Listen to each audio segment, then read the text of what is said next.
विठ्ठल विठ्ठल विठ्ठला बोला विठ्ठल विठ्ठला विठ्ठल विठ्ठला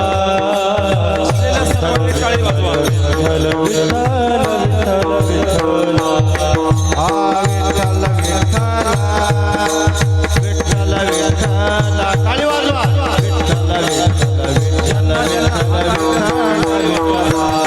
विठ्ठला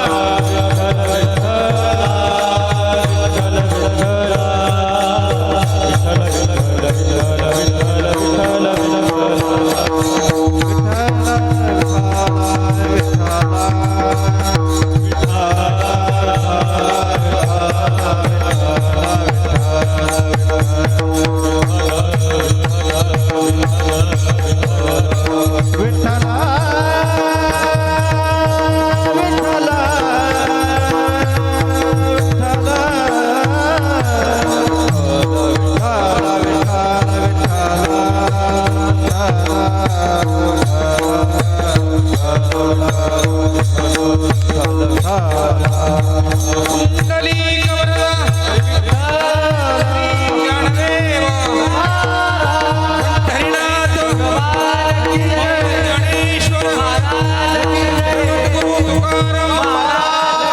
विठ्ठल विठ्ठला टाळी वाजवा विठ्ठल विठ्ठल विठ्ठल विठ्ठल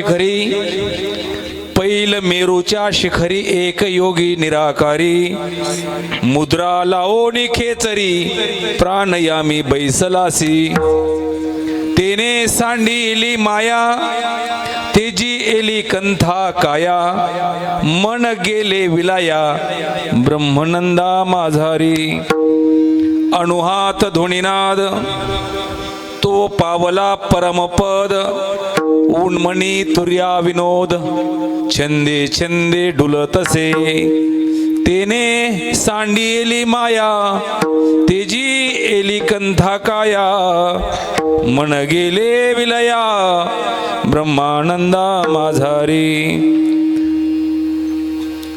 ज्ञान गोदावरीचे तिरी स्नान केले पांचाळेश्वरी ज्ञानदेवाचे अंतरी एक योगी दत्तात्रय तेने सांडिली माया तेजी एली कंथा काया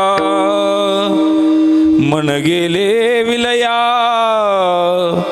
ब्रह्मानंदा माझारी म्हणा सर्वांनी विठ्ठल विठ्ठला विठ्ठला विठ्ठला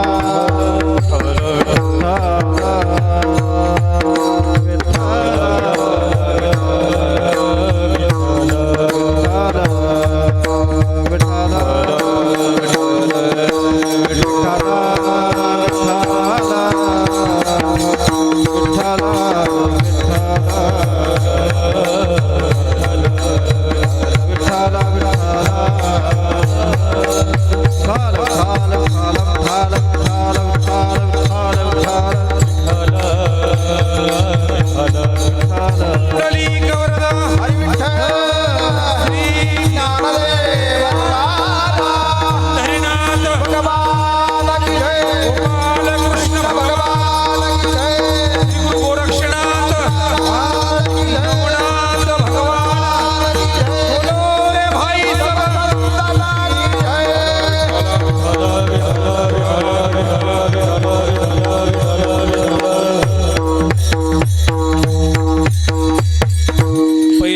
मेरूच्या शिखरी पैल मेरूच्या शिखरी एक योगी निराकारी मुद्रा लावणे खेचरी प्राणयामी बैसलासे तेने सांडी एली माया तेजी एली कंथा काया मन गेले विलया ब्रह्मानंदा माझारी महायोग पीठे तढये भीमरत्याम वरम पुंडरीकाय दातु मुनींद्रे समागत्य तिष्ठन्त महानंद कंदम परब्रह्मलिंगम भजे पांडुरंगम पांडुरंग करू प्रथम नमन पांडुरंग करू प्रथम नमन दुसरे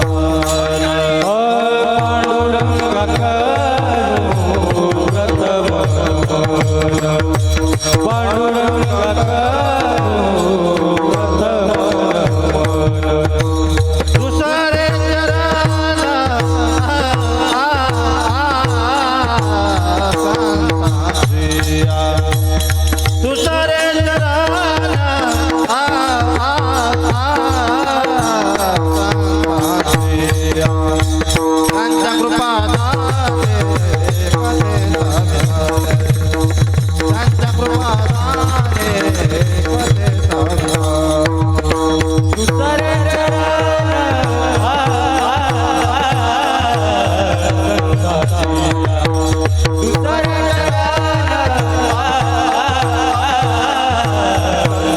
चरण त्यांच्या कृपा त्यांच्या कृपा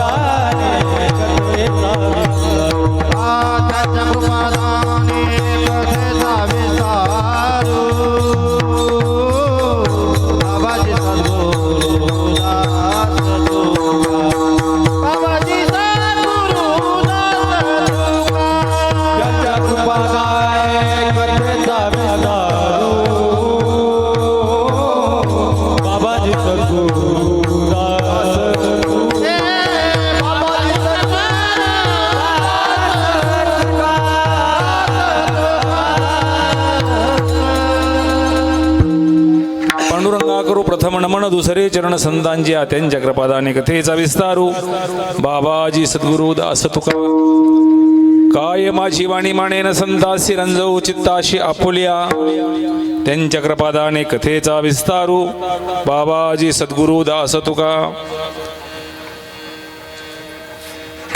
महाराज हा जन्मला मृत्यूलोकी दुजी उपमा नाडळे इहलोकी भवसिंधुशी बांधिला से तुझेने अनाथा दिना कारणे तुकयाने नमो ज्ञानेश्वरा नमो ज्ञानेश्वरा नमो ज्ञानेश्वरा नमो ज्ञानेश्वरा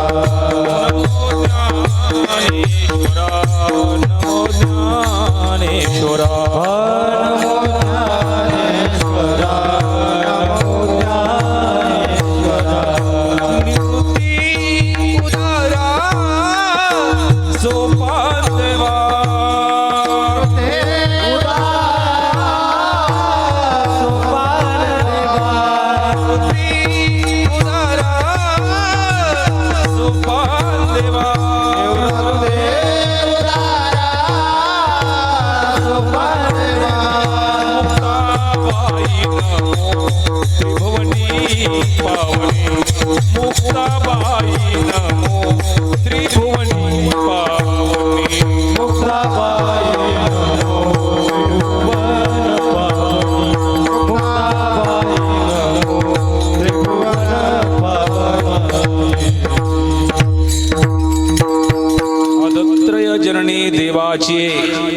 मस्तक हे पायावरी या वारकरी संतांच्या आदिनाथ उमा बीज प्रगटले मचिंद्रा लाजली सहज स्थिती तेची प्रेम मुद्रा गोरक्षा दिदली पूर्ण कृपा केली गहिनीनाथा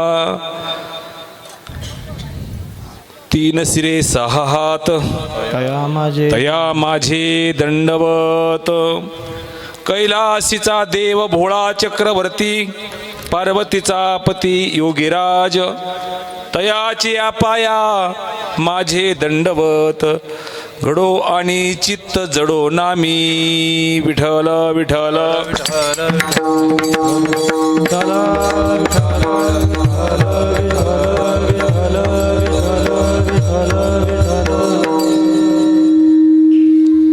पैल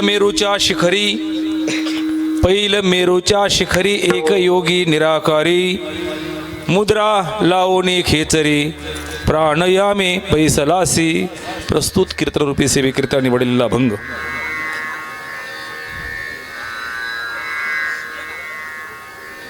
विश्वमौली समाधीचे राजे संत सम्राट संत श्रेष्ठ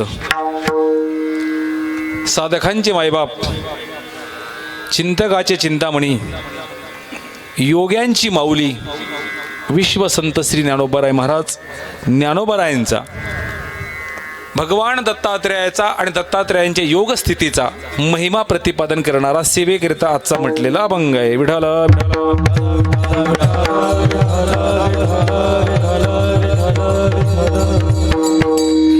अभंग 4 चरणाचा आहे आणि चौकडीचा आहे.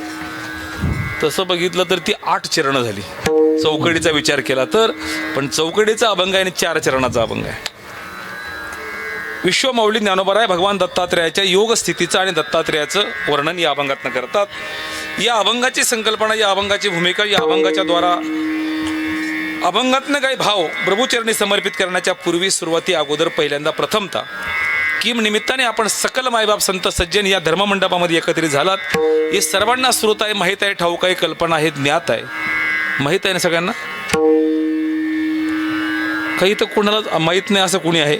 नाही, सगळ्यांना माहीत आहे की नाही? सर्वश्रुत असणारे आपण सगळे सज्जन मायबाप या धर्ममंडपामध्ये आपण का एकत्रित झालो ते माहीत आहे सगळ्यांना. पण तरी वारकरी परंपरेच्या व्यासपीठाची जबाबदारी म्हणून आणि वक्त्याचं कर्तव्य म्हणून परिहाराबद्दल 2 शब्द सांगणं गरजेचं आहे, अगत्याचं आहे, महत्त्वाचं आहे. भगवान श्री प्रभू परमात्म्याच्या अशीमाशा कृपेने, साधू संतांच्या दयेने, थोरा मोठ्यांच्या आशीर्वादाने, भगवान नीलकंठेश्वरांच्या दरबारामध्ये, भगवान शिवांच्या या शिवालयात, भगवान दत्तात्रेयाच्या या पुण्यस्थळी म्हणजे शिवदत्त या 2 पावनस्थळी नीलकंठेश्वराच्या दरबारामध्ये परमश्रद्धेय आदरणीय वंदनीय तुम्हा आम्हा सगळ्यांचं श्रद्धास्थान असणारे आदरणीय वंदनीय सागरजी महाराजांच्या कृपांकित असणाऱ्या सगळ्या साधक परिवाराच्या उपस्थितीत, सर्व वारकरी परिवाराच्या उपस्थितीत हा सोहळा संपन्न होतोय. अनेक थोरा मोठ्यांचे आशीर्वाद मला वाटतं महाराजांच्या पाठीशी आहे आणि त्यानिमित्ताने आपल्याही पाठीशी आहे. परमश्रद्धेय आदरणीय गुरुवर्य जयदेवपुरीजी महाराज, चंद्रेश्वर गडाचे मठाधिपती, महाराजांचा कृपा आशीर्वाद आहे. श्रद्धेय बाजीनाथजी महाराजांची कृपादृष्टी आपल्यावर आहे. अनेक थोर साधू संत, मला वाटतं आदरणीय कांदळकर महाराजांचाही कृपाक्षेत्र आपल्या सगळ्यांवरती आहे.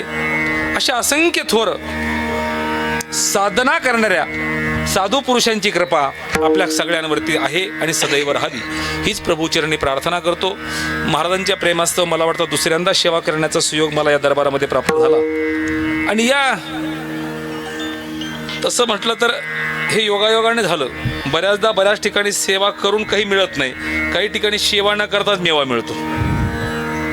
महाराजांचं प्रमाण जर म्हणावं तर मला वाटतं एवढंच म्हणावं वाटतं, परी माझ्या दैवा पार नाही, किंवा ज्ञानोबारायांच्या भाषेत म्हणावं, अवसरीत पाहुणे पातलो आम्ही. या न्यायानुसार महाराजांच्या दरबारामध्ये दुसऱ्यांदा सेवा करण्याचा योग आला. आजच्या या कीर्तनाच्या निमित्ताने पावन पवित्र हा क्षण आहे.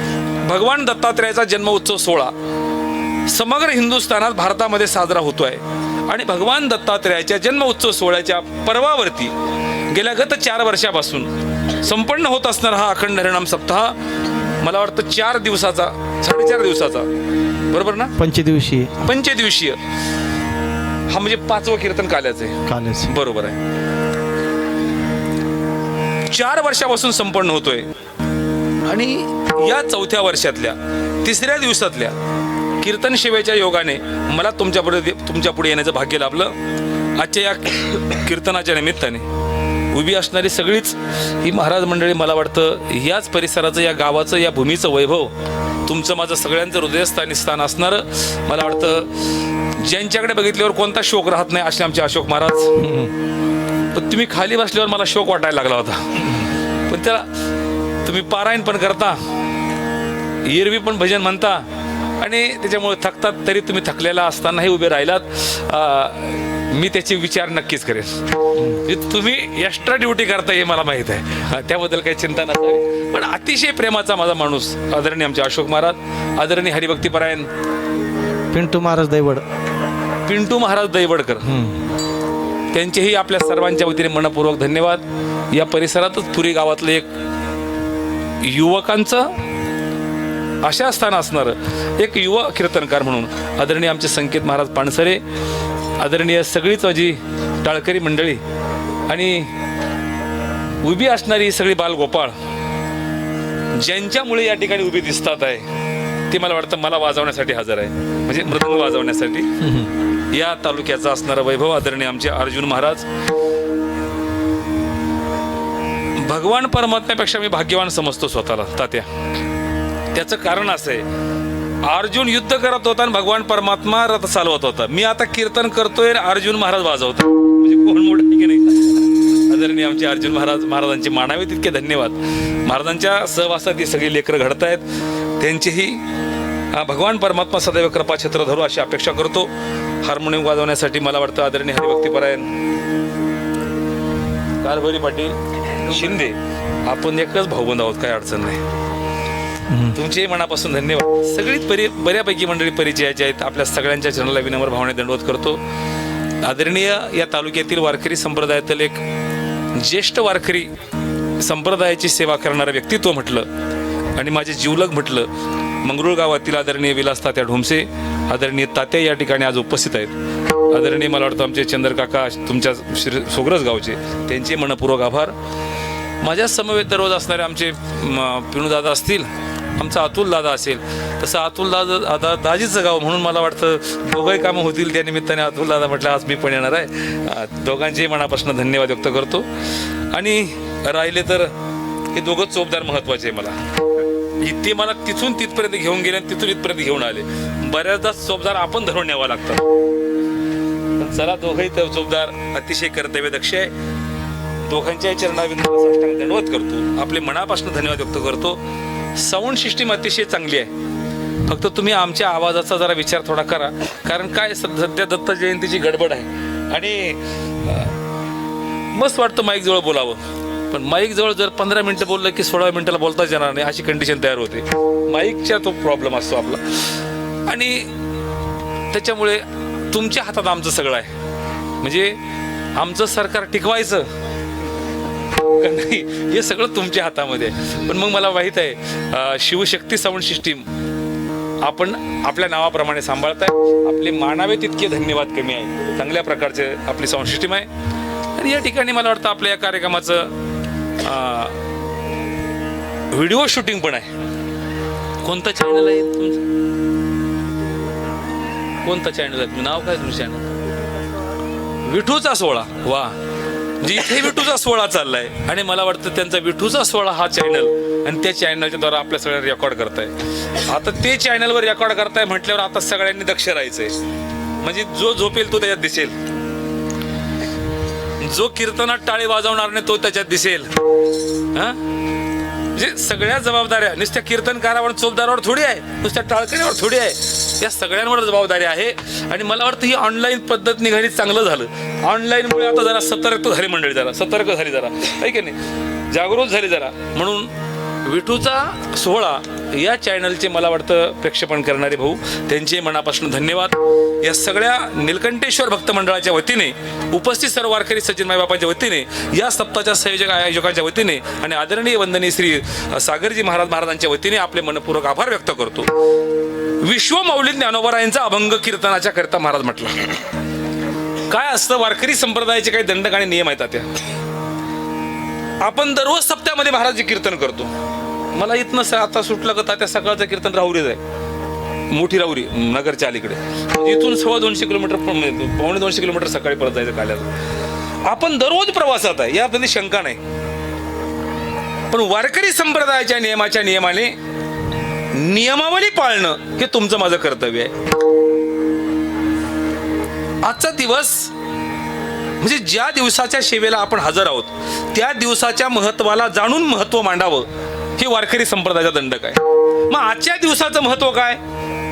भगवान कृष्ण परमात्म्याचा जन्मदिवस, बरोबर ना?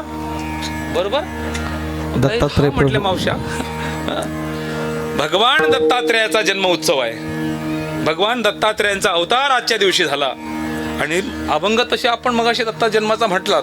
विश्वतारावया धरी अवतार, अत्रीची अनुसया गरुदर, ऋतुकाळ हेमंत, ऋतुकाळ हेमंत, नक्षत्र रोहिणी, शुक्ल पक्ष दिनी, पूर्ण तिथी, मास तिथी पौर्णिमा, मास मार्गशीर्ष, गुरु हा वासर, उत्सव काळ, एका जनार्दनी, पूर्ण अवतार, निर्गुण निराकार आकारले. या अभंगाला आपण म्हटलं आणि भगवान दत्तात्रेयाचा जन्मोत्सव साजराही केला. मी का म्हटलं आपल्या कीर्तन सुरू करायचं म्हणून आपण पण साजरा करून म्हणूया. दत्त भगवंताचा जन्म, दत्त जन्माचं कीर्तन, दत्त जन्माच्या कीर्तनाच्यासाठी आपण आहोत. मग दत्त जन्माच्या कीर्तनाच्यासाठी दत्त जन्माच्या संबंधातला अभंग कीर्तनाकरता घ्यावा लागेल. हा वारकरी संप्रदायाचा दंडक आहे. विठ्ठल विठ्ठल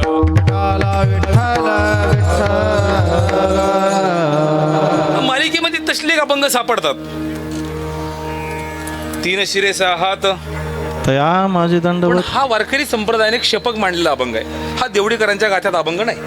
आणि तो अभंग शपक मांडल्यामुळे वारकरी आपण म्हणून घेतो, चालतं ठीक आहे, पण वारकरी संप्रदायाने त्याला शपक मांडल्यामुळे हा महाराजांचा आहे की दुसरा कोणी टाकलाय यावर शंका निरसन आहे. म्हणून त्या शंकेत निरसन आपण करू शकत नाही. म्हणून त्या गोष्टी आपण उल्लंघन करण्याचे अधिकारी नसल्यामुळे तिकडे आपण पुढे जाऊ शकत नाही. ठीक आहे. दिवस पवित्र आहे. भगवान दत्तात्रेयाचा जन्म उत्सव आहे. मला वाटतं मागच्याही कीर्तनाला महाराजांच्याकडे मला येण्याचा योग आला त्याही दिवशी पर्व काळच होता. आमचा तो दीपक तसा महाराजांना तुमचा प्रिय आहे ना, तो तसा माझा पण तितकाच प्रिय आहे. आणि तेव्हा त्याने सांगितलं, बाकीचं माहित नाही, म्हणजे बऱ्याच दिवस अगोदर सांगितलं होतं. श्रावण बरोबर ना, शिवरात्रीच्या पर्वात त्या कालखंडात मला वाटतं कीर्तनाला येण्याचा योग आला आणि आज पुन्हा येण्याचा योग आला. विश्वमौली ज्ञानोबराय भगवान दत्तात्रेयाचं वर्णन करतात. चला अभंगाकडे. ज्ञानोबराय का वर्णन करतात त्याचं कारण आहे महाराज. ऐका जरा सर्वांनी. भगवान दत्तात्रेय योगी आहेत, भगवान शंकर योगीराज आहेत आणि भगवान गोपाल कृष्ण योगेश्वर आहे. ऐका. भगवान दत्तात्रेय योगी आहेत, भगवान शंकर योगीराज आहे, भगवान गोपाल कृष्ण योगेश्वर आहे आणि विश्व माऊली ज्ञानोबराय योग्यांची माऊली आहे. विठ्ठल विठ्ठल.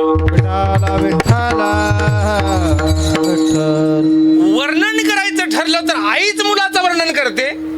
ज्ञानोबराय योग्यांची माऊली आहात म्हणून योग्याचं वर्णन करणं ज्ञानोबरायांना शक्य आहे. कुणी कुणाचं वर्णन करू शकत नाही महाराज. या अभंगामध्ये साधना सांगितली आणि ती योग्याची सांगितली. काय झालं, आपण कीर्तनात 2 तास एक सारखी मांडी ठेवू शकत नाही. आपली स्थिती नाही. आपण कीर्तनामध्ये 45 वेळा हलतो, ही आपली शारीरिक अवस्था आहे, शारीरिक स्थिती आहे. योगाची स्थिती इतकी सोपी नाही. पण भगवान दत्तात्रेयांच्या योग स्थितीचं वर्णन ज्ञानोबरायांनी करावं, कारण ज्ञानोबराय योग्यांची माऊली आहेत. पहिलं मेरूच्या शिखरी एक योगी निराकारी, मुद्रा लावणी खेचरी. खेचरी मुद्रा लावून बसलेले आहेत. प्राणायामी बैसला असे, त्या स्थितीत असणाऱ्याची स्थिती कसे असते. तेने सांडेली माया, तिजीली कंथा काया, मन गेले विलया, ब्रह्मानंदा माझारी. त्याचं ब्रह्मानंदामध्ये मन विलीन झालेलं आहे. आता या जगाशी काही कुठला संबंध राहिला नाही. आता माझं या संबंधातला संबंध सगळा संपला. महाराज असं म्हणतात, काय ते सरचरण, अनुहात ध्वनीनाद तो पावला परमपद, उन्मणी तुर्या विनोद, छंदे छंदे ढुलत असे. हे वर्णन करताना ज्ञानोबरायांनी कसं केलं असावं? ज्ञानोबराय सांगतात, हे ज्ञान गोदावरीची तिरी. तिरी. मी बघितलंय, अनुभवलंय त्या योग्याला. स्नान केले पांचाळेश्वरी, ज्ञान देवाची अंतरी. एक योगी दत्तात्रय. महाराज, हा अनुभव ज्ञानोबरायांचा ज्ञानोबरायांनी मांडावा आणि तो दत्तात्रयाच्या संबंधाने मांडावा. एवढं भाग्य ज्ञानोबरायांच्यामुळे तुम्हा मला प्राप्त झालंय. विठ्ठल विठ्ठल. विठाला विठाला विठाला विठाला. चला, अभंग दत्तात्रयाचं वर्णन करणार आहे, योग सामर्थ्याचं महत्व सांगणार आहे. विश्वमाऊली ज्ञानोबराय त्यांचं वर्णन करतात. वर्णन करणारे ज्ञानोबराय, शंका घेण्याचं कारण नाही. वर्णन कुणी करावं याच्यावर वर्णन करता ठरतो, किंवा वर्णन कुणाचं करायचं याच्यावर वर्णन करणारा ठरवावं लागतो. कोणती एक बाजू ठरवा. काय असतं महाराज, कीर्तनामध्ये चाल कुणी म्हणायची हे ठरलेलं असतं, बरोबर आहे की नाही? कीर्तनामधली चाल म्हणण्यासाठी कीर्तनाच्या चालीचा राग आला की तो चाल म्हणू शकतो, एरवी तो दुसरा म्हणू शकत नाही. ज्याला कीर्तनामध्ये चाल म्हणे त्याला राग आलाप हे जमणं उचित आहे. ज्याला ते जमणार नसेल तो राग म्हणू शकत नाही. मग वर्णन करता कसा असावा, वर्णन कुणी कुणाचं करावं, वर्णन करत्याचा अधिकार काय असावा. यदा कदाचित समजा परवा त्या काय झालं, मी एके ठिकाणी कीर्तन करून निघालो आणि पुन्हा दुसऱ्या दिवशी त्या गावातून मी चाललो. कीर्तन ज्या गावात केलं रात्री त्याच गावातून जाण्याचा योग आला. एक मनुष्य मला भेटला, त्याने मला ओळखलं आणि गाडीला हात केला मला. त्याने, आमच्या ड्रायव्हरने गाडी थांबवली, उभं राहिलो. म्हटलं का हो? म्हटले महाराज, परवा तुम्ही रात्री आमच्याकडे कीर्तनाला होता? म्हटले होतो. परवा रात्री तुमचं कीर्तन फार छान झालं म्हटले, पण जो हे म्हणत होता का त्याला त्याही वेळेला नीट उभं राहता येत नव्हतं. आणि ज्या दिवशी कीर्तन होतं का त्या दिवशी तो फुल होऊन पडला होता आणि पडल्या कीर्तन ऐकत होता. माझा मुद्दा क्षणासाठी इथं संपला. ज्याने गाडी उभी करून आम्हाला हे सांगावं त्याने आमचं वर्णन करावं, हे योग्य आहे का? नाही. या कीर्तन मंडपातल्या बसलेल्या एखाद्या श्रोत्याने, एखाद्या मायमाऊलीने कीर्तन मनापासून ऐकलंय, योग्य आहे की त्यांना कीर्तनातलं बोलताना कळालंय आणि मग त्यांनी त्या कीर्तनातनं कीर्तनाच्या नंतर भेट झाल्यावर म्हणावं कीर्तन चांगलं झालं का कीर्तन वाईट झालं, हा त्यांना अधिकार आहे. वर्णन त्यांनी करावं की ज्यांना अनुभव आलाय. ज्यांना अनुभवच नाही त्यांनी त्याचं वर्णन काय मांडावं. वर्णनकर्त्याचं वर्णन करताना वर्णन करता सुद्धा तितका अधिकाराचा असावा लागतो. विठ्ठल विठ्ठल. विठाला विठाला विठाला.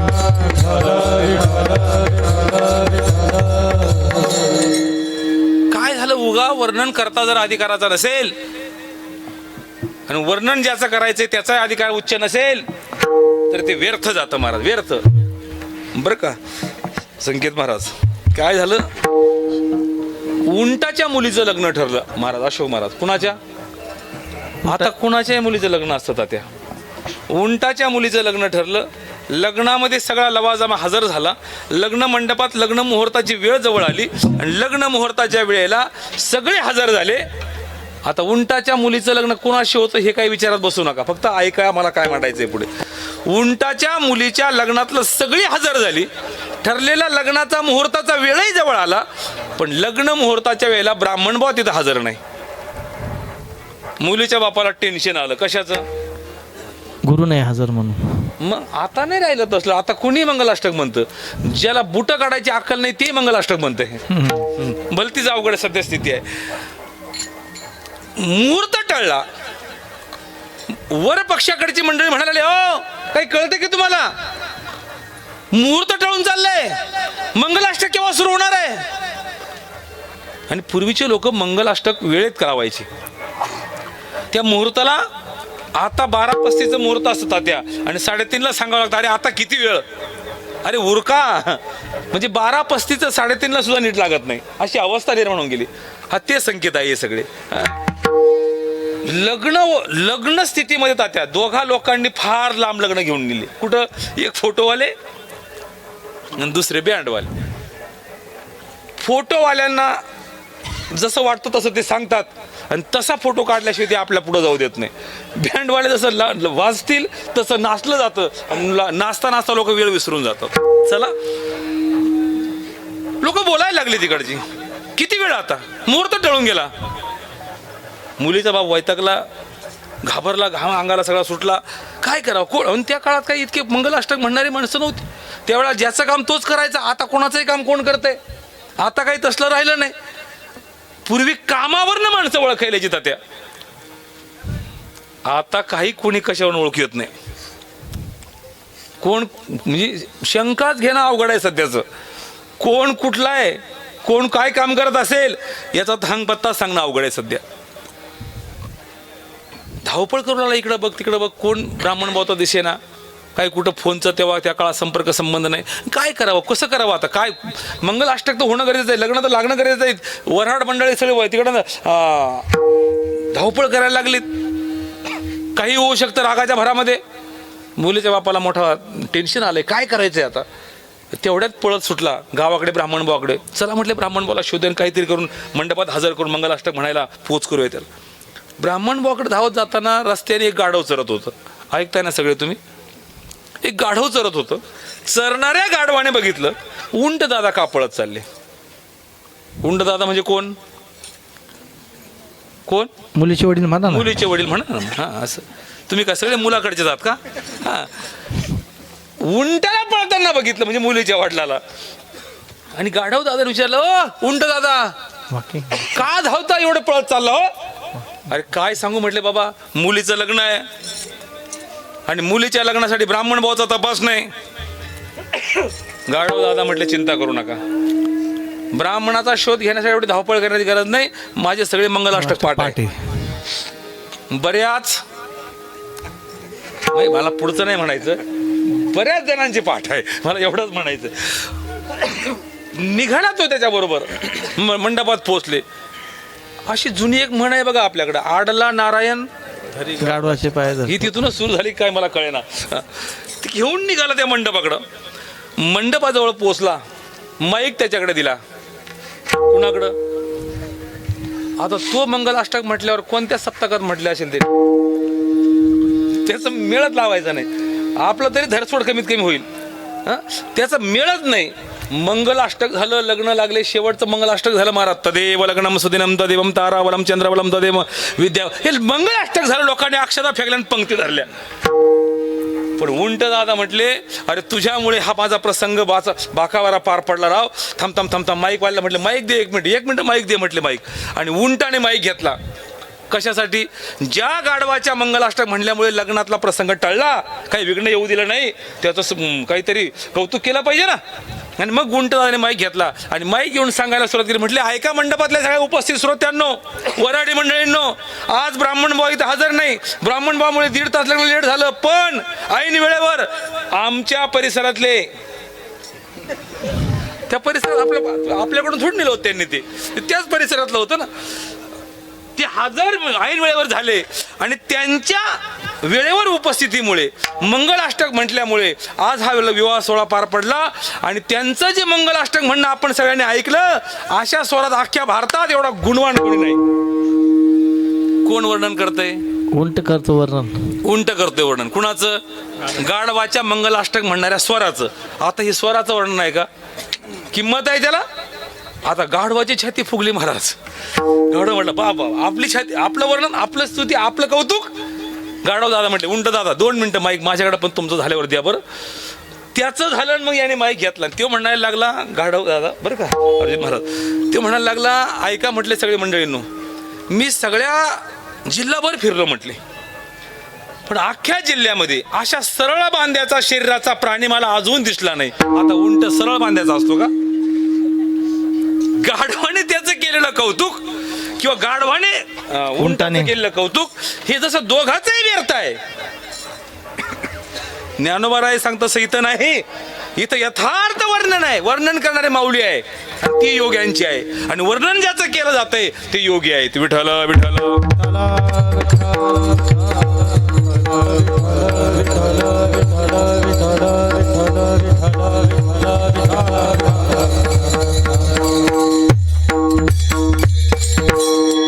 भगवान दत्तात्रेयांचा जन्मोत्सव आहे.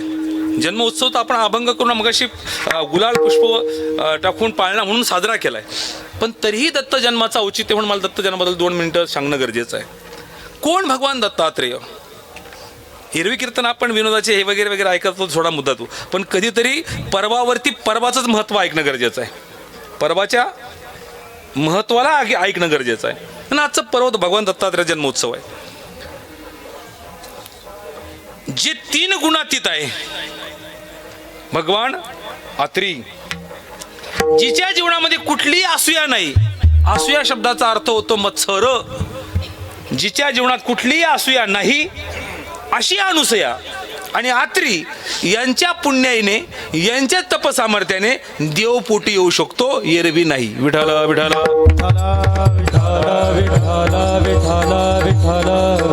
कथा अशी ऐकायला आली. नाथ भागवतामध्ये नाथ बाबांनी वर्णन केल्यानुसारची कथा आहे. शांती परब्रह्म एकनाथ महाराज जी वर्णन करतात दत्त जन्माच्या कथेचं नाथ भागवतामध्ये, तिथं असं वर्णन आलंय. एक दिवसाचा प्रसंग आहे. महर्षी नारद 3 लोकात फिरणारे कैलास लोकामध्ये पोहोचले आणि भगवान शिवांच्या शिवालयामध्ये गेलेत. भगवान शिवजींना ओम नमः शिवाय म्हटले, नमो नारायण म्हणून नारदजी पुढे गेलेत. नारदजीचं भजन अखंड चाललं होतं. नारायणा नारायणा नारायणा हरी नारायणा. कैलास लोकामध्ये पोहोचले, शिवजींना प्रणाम केला, नमस्कार केला. आई साहेबांनी विचारलं, म्हटले नारदा आज कैलासावर येणं केलं? हो म्हटले. पाणी घ्या नारदा. नारदाने पाणी घेतलं. नारदा जेवण वगैरे? म्हटले मग जेवण करायचं नाही साहेब. आई साहेब पार्वतींच्या हाताने नारदजींना जेवण वाढून आलं. नारदजी जेवण करू लागले. जेवता जेवता आई साहेबांनी सहज विचारलं, म्हटले नारदजी फार दिवस झाले हो तुम्ही इकडे आलेच नाही, आज कसे चुकले नाही? म्हटले उगाच सहज आलो. सहज नाही येत म्हटले तुम्ही. तुमचं येणं म्हणजे काहीतरी एक तर कल्याण, नाही तर नाही. ते नारदाचं सांगतो, ह्या नारदाचं नाही, इथलं नाही. काही नाही म्हटले. आईसाहेब जेवता जेवता नारदजी म्हटले, आईसाहेब तुमची शेवटचीच पंचवार्षिक आहे म्हटले. आता म्हटले म्हणजे?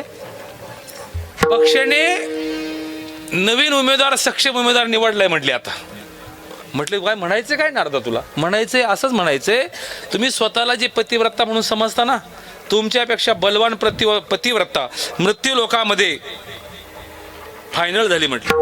म्हटले आमच्यापेक्षा? देवाची पत्नी आहे म्हटले मी, आणि आमच्यापेक्षा पतिव्रता कोण? अनुसया नाव आहे म्हटले तिचं.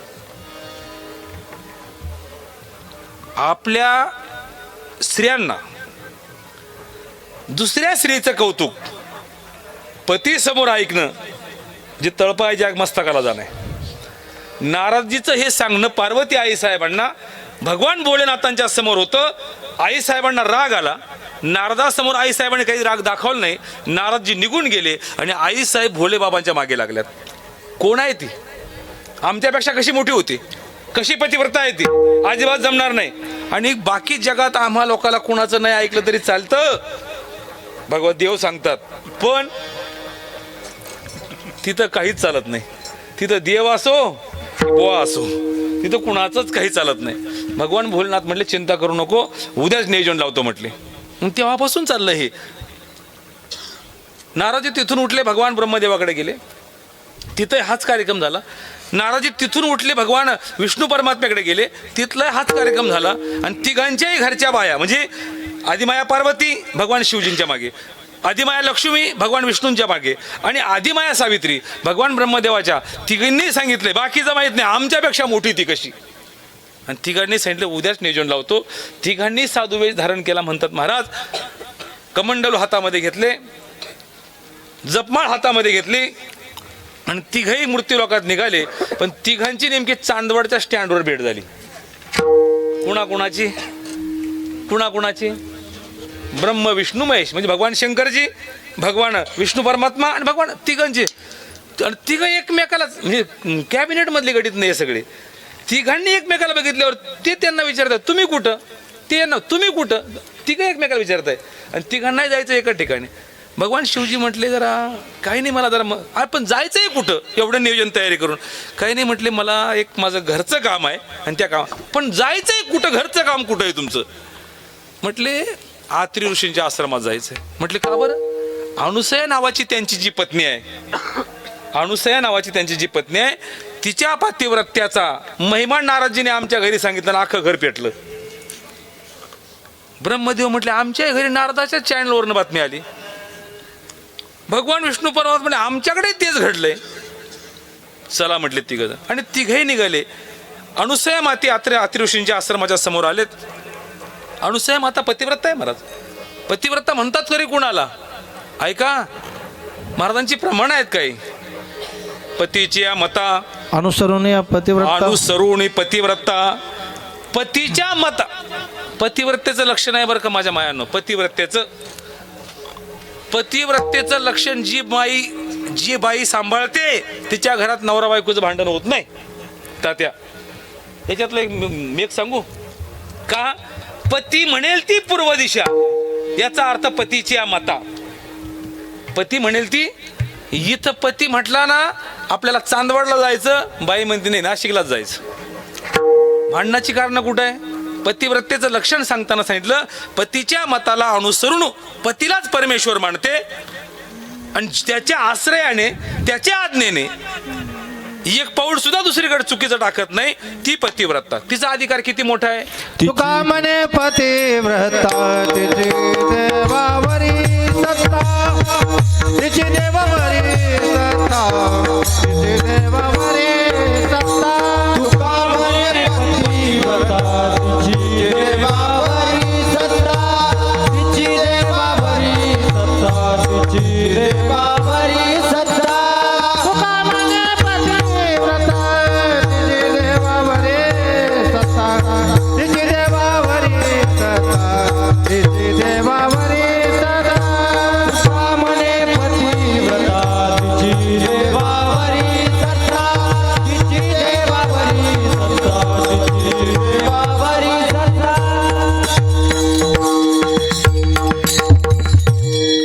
तुका म्हणे पतिव्रता जिची देवावर सत्ता आहे महाराज. देवावर सांगू असं म्हणतात 10 वर्षे दुष्काळ पडला. 10 वर्ष या भूमीवरती पृथ्वीवरती आकाशातनं एक थेंब पाण्याचा 10 वर्ष पडेना. पण 10 वर्ष अनुसया मातेने आपल्या पावित्र्याच्या म्हणजे पतिव्रतेच्या सामर्थ्याने इथं जलाशय म्हणजे पाणी पाऊस पाडला. पडलेल्या पावसाच्या जोरावर इथले जीव जंतू ऋषी मुनी साधू जन हे त्या सामर्थ्यातल्या शक्तीने जिवंत राहिले. देवालाही प्रश्न पडला आमच्यापेक्षाही बलवान कशी? जर अनुसया माता इतकी बलवान आहे, आत्री ऋषी सामान्य होते का? ऋग्वेदामध्ये 11वं मंडल ऋग्वेदामध्ये महाराज आत्रींच्या नावाने. का बरं? आत्री ऋषी पर्जन्य सूक्त जर म्हणू लागले तर पाऊस पडत होता. इतका मोठा अधिकार आत्री ऋषींचा आहे. मग आत्री ऋषी इतके मोठे आहे, अनुसया इतकी मोठी आहे आणि त्यांच्या दारामध्ये हे 3 देव आले, ब्रह्म विष्णू महेश. भिक्षान्न दे असा आवाज केला आणि आतनं आईसाहेब भिक्षा घेऊन बाहेर आल्या. काय पाहिजे महाराज? भिक्षेची मागणी केली. तेवढी भिक्षा पात्रात घेऊन आईसाहेब हजर झाल्या. तिघांनी ब्राह्मणाच्या वेशात होते. तिघांनी सांगितलं आम्हाला असली भिक्षा नको महाराज. आईसाहेब म्हटले मग आम्हाला तू देणारी ही भिक्षा, तुझ्या अंगावर कुठलंच वस्त्र नसणार आहे, विवस्त्र अवस्थेत आम्हाला ती भिक्षा वाढायची आहे. ती म्हटले असं कसं करता येईल? मग असं करता येणार नाही तर आम्ही तुझी भिक्षा नेत नाही आणि तुझ्या दारातनं आम्ही खाली हात जाणार आहोत. सगळं सुकृत तुझं आम्ही असं म्हणतात अतिथी विन्मुख दारातनं जेव्हा जातो तेव्हा सगळं सुकृत घेऊन जातो आणि सगळं सुकृत जेव्हा घेऊन जातो तेव्हा पुण्याचा क्षय होतो. तुझं पुण्य आम्ही घेऊन जाऊ म्हणजे सत्व आम्ही घेऊन जाऊ. आणि ते सत्व हरण करण्यासाठी झाले होते. आईसाहेब म्हटले मला अर्धा सेकंदाचा वेळ द्या. आईसाहेब आतमध्ये गेले. महाराज आत्रीनं विचारलं महाराज एक धर्मसंकट आपल्या दरवाजावर आलंय. 3 ब्राह्मण वेशामधले ऋषी आहेत, कोण आहे माहित नाही, भिक्षांना मागताय. मी भिक्षांना घेऊन गेलेत पण त्यांची इच्छा अशी की मी विवस्त्र अवस्था नग्न स्थितीत व्हावं आणि मग त्यांना भिक्षा द्यावी. आत्री ऋषी म्हटले आत्री ऋषी त्रिकाल ज्ञानी होते महाराज.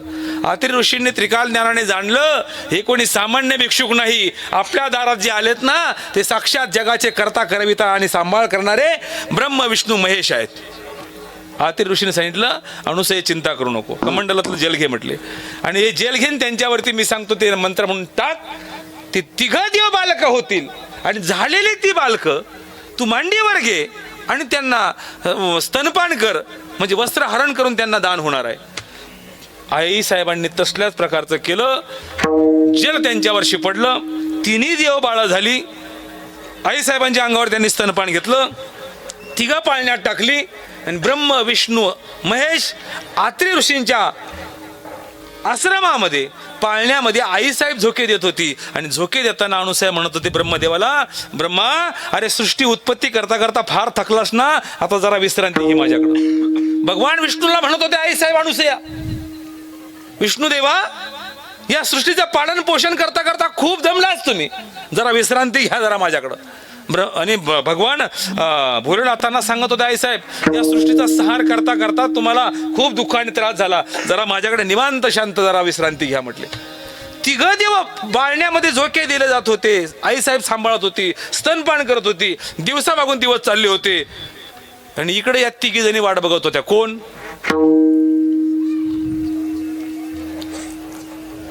आपण घरून बाहेर पडलो, संध्याकाळपर्यंत घरी नाही गेलं तर घरचे फोन करता की नाही? बरं, जो 2-2, 3-3 दिवस जातो त्याचा 2-3 दिवसांनी फोन करतील. आता आमच्यासारख्या लोकांना 8 दिवसांनी फोन केले जातात. का बरं? आज कोणत्या गावाला आहे? हा त्यांना अंदाज आहे हे कुठल्या तरी 8 दिवसाने आपण घरी नाही पोहोचलं महाराज, घरचे चौकशी सुरू करतात. का हो, सप्त्याचा तर काला झाला ना महाराजांच्या, सागर महाराजांच्याकडचा, मग काला झाले तरी महाराज घरी का बरं नाही आले? चौकशी सुरू होते. आई साहेब तिघी चौकशी करत होत्या. काय येत नाही, कुठे गेलेत, नेमकं झालंय काय? शेवटी नारदजीला मिस कॉल दिला होता ना तेव्हा. फक्त ही फोन नाही पण प्रक्रिया होतीच का नाही. एकमेकाशी देव बोलत होते, जवळ असताना नाही, एकमेकापासून शेकडो किलोमीटर अंतरावर असताना सुद्धा एकमेकाशी देव बोलत होते, संवाद साधत होते. ही योगातली ताकद शक्ती म्हणजेच मोबाईल मधले आले तंत्रज्ञान आहे. आज नारदजींना मेसेज पोहोचला, नारदजी हजर झाले, आई साहेबांकडे गेले. आई साहेब आणि पार्वतीला सांगितलं, म्हटले का हो, का आठवण केली आमची? अरे म्हटलं तुझ्या सांगण्यावरनं आमचे मालक गेले तर अजून परत आले नाही, काय भानगड आहे नेमकी? सांगितलं, म्हटले आई साहेब माफ करा, तुमच्या मालकाला सुद्धा त्या बाईने पाळण्यामध्ये झोका द्यायला सुरुवात केली. पाळण्यात देव आहे ते विश्वाचे करता करवित आहेत. नारदजी म्हटले जरी विश्वाचे करता करविता असले ते आता एका आईच्या कुशीत आईचं स्तनपान करताना पाळण्यात झोपलेले आहे. तिघींनाही बातमी कळली. प्रश्न निर्माण झाला तिघींपुढे, जर एवढी सामर्थ्यवान आहे, करता करविता असणारा, कर्तुम अकर्तुम अन्यथा कर्तुम शक्तीचा दाता असणारा भगवान जर जिच्या दारामध्ये गेल्यावर बालक झालाय, आता कसं सोडवायचं त्यांना? नारदजीला हात जोडले. नारदा, आणि जगातलं संकट निवारण फक्त एकच जण करू शकतो, त्याचं नाव आहे संत. संताविना प्राप्ती नाही, आईशी वेद देते ग्वाही. या जगातली दुःख, जगातला मार्ग फक्त संत दाखवू शकतात. पण संताकडे काय पाहिजे आपल्या ठिकाणी? संताबद्दल, संताची पायी हा माझा विश्वास, संताची पायी हा माझा विश्वास, संताची पायी हा माझा विश्वास, संताची पायी हा माझा विश्वास. सर्व भावे दास सर्व भावे तेची माझे हित करते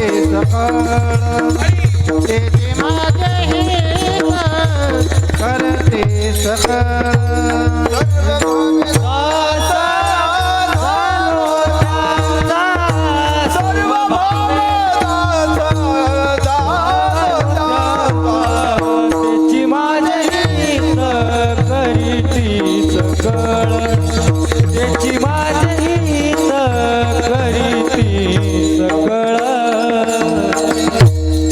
त्यासाठी त्या संताकडे जाण्याचं आपल्याला भाग्य लाभावं आणि त्या संतांच्या पायावर आपला विश्वास असावा.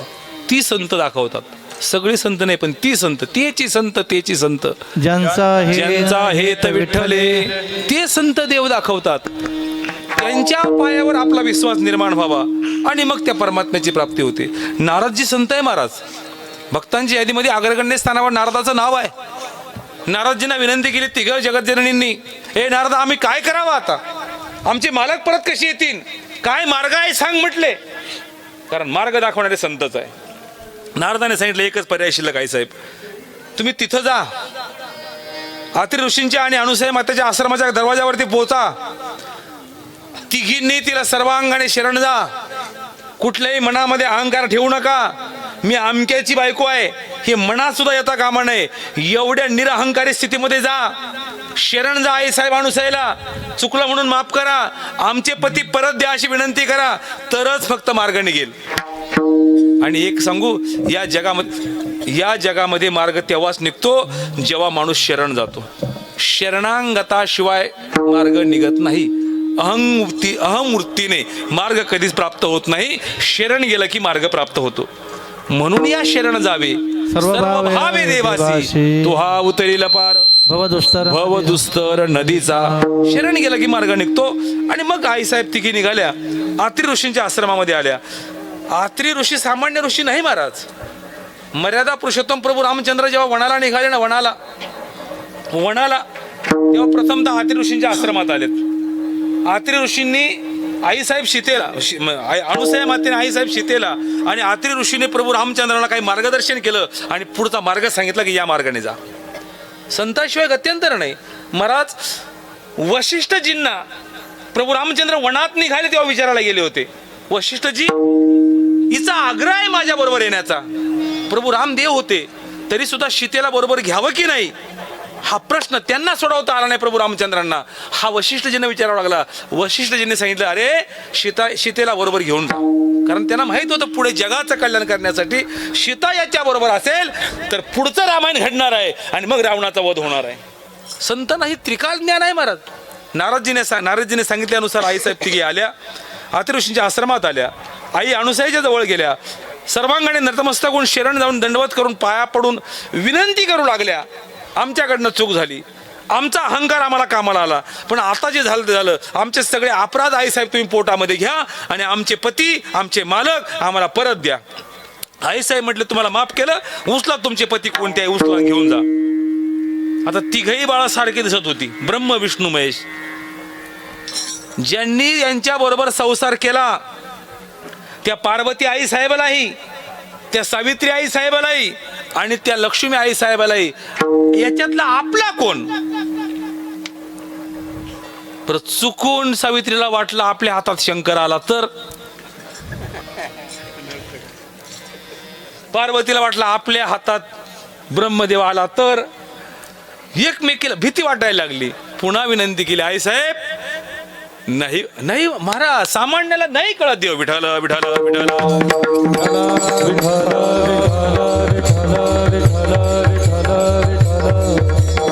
सकाळी आपण काकडा करतो महाराज, काकडाची प्रकरण आहे आपली.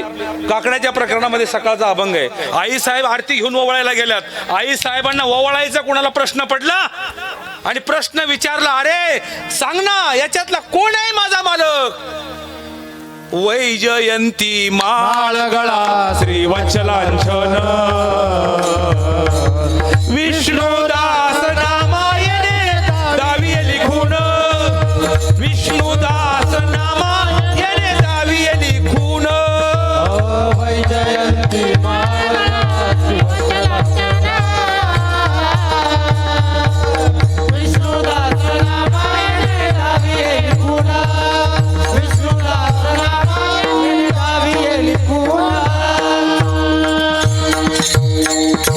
आई साहेब विचारताय आणि खून नामदेव रायने दाखवलेले आहे. नाम म्हणजे ज्यांच्या बरोबर संसार करते तिला तो आरती ओवाळताना ओळखायला येईना. नामदेव रायांना प्रश्न केला, नामा आता मला सांग रे बाबा कोड. मग नामदेव रायांनी सांगितलं संकेत काय, ज्याच्या गळ्यामध्ये वैजयंती नावाची माळ आहे, ज्याच्या छातीवर भृग ऋषींनी मारलेलं पद्म आहे, म्हणजे पायाचं लाथेचं चिन्ह आहे, वैजयंती माळगळा श्रीवत्सलांछन, असं ज्याचं हृदय आहे तो आपला मालक आहे. आईसाहेब आईसाहेबांनी ते बघितलं आणि मग ओवाळायला गेल्या. विष्णुदास नामायने दावी विठ्ठल विठ्ठल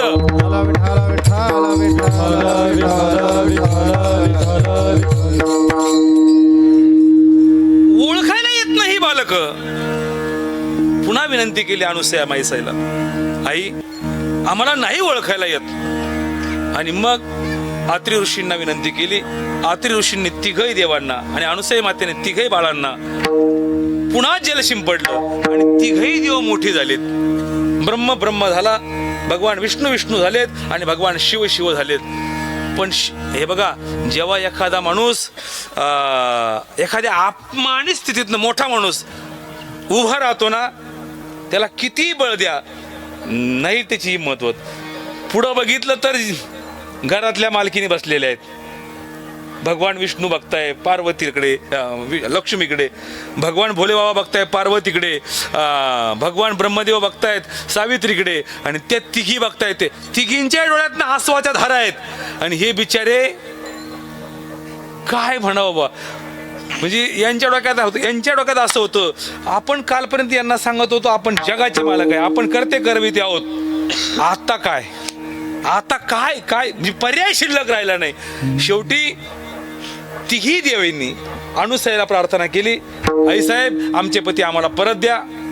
तिघही देव देवरूपात आले आणि तिघही देवांनी अनुसयाने आत्री ऋषींना विनंती केली, आई साहेब आज आम्हाला पतिव्रतेचं सामर्थ्य कळालं. देवापेक्षाही महानता पतिव्रतेमध्ये आहे, ऋषीमध्ये साधूमध्ये आहेत, हे आज आम्हाला कळालं. आता तुम्ही मागाल ते आम्ही द्यायला तयार आहे. आत्री ऋषींनी आणि अनुसया मातेने त्या तिघा देवांकडे मागणं मागत असताना दुसरं काहीच मागितलं नाही. त्यांना एकच सांगितलं, द्यायचं असेल तर फक्त तुम्ही तिघ देव आमच्या पोटी यावं आणि एका अवतारात यावं. तीन शिरे सहा हात, सहा हात, तीन शिरे सहा हात, तीन शिरे सहा हात, सहा हात, तीन शिरे सहा हात. तया माझा दंडवत, तया माझा दंडवत, दंडवत, काठी जोडी पुढे पुढे स्वार, काठी जोडी पुढे स्वार. तया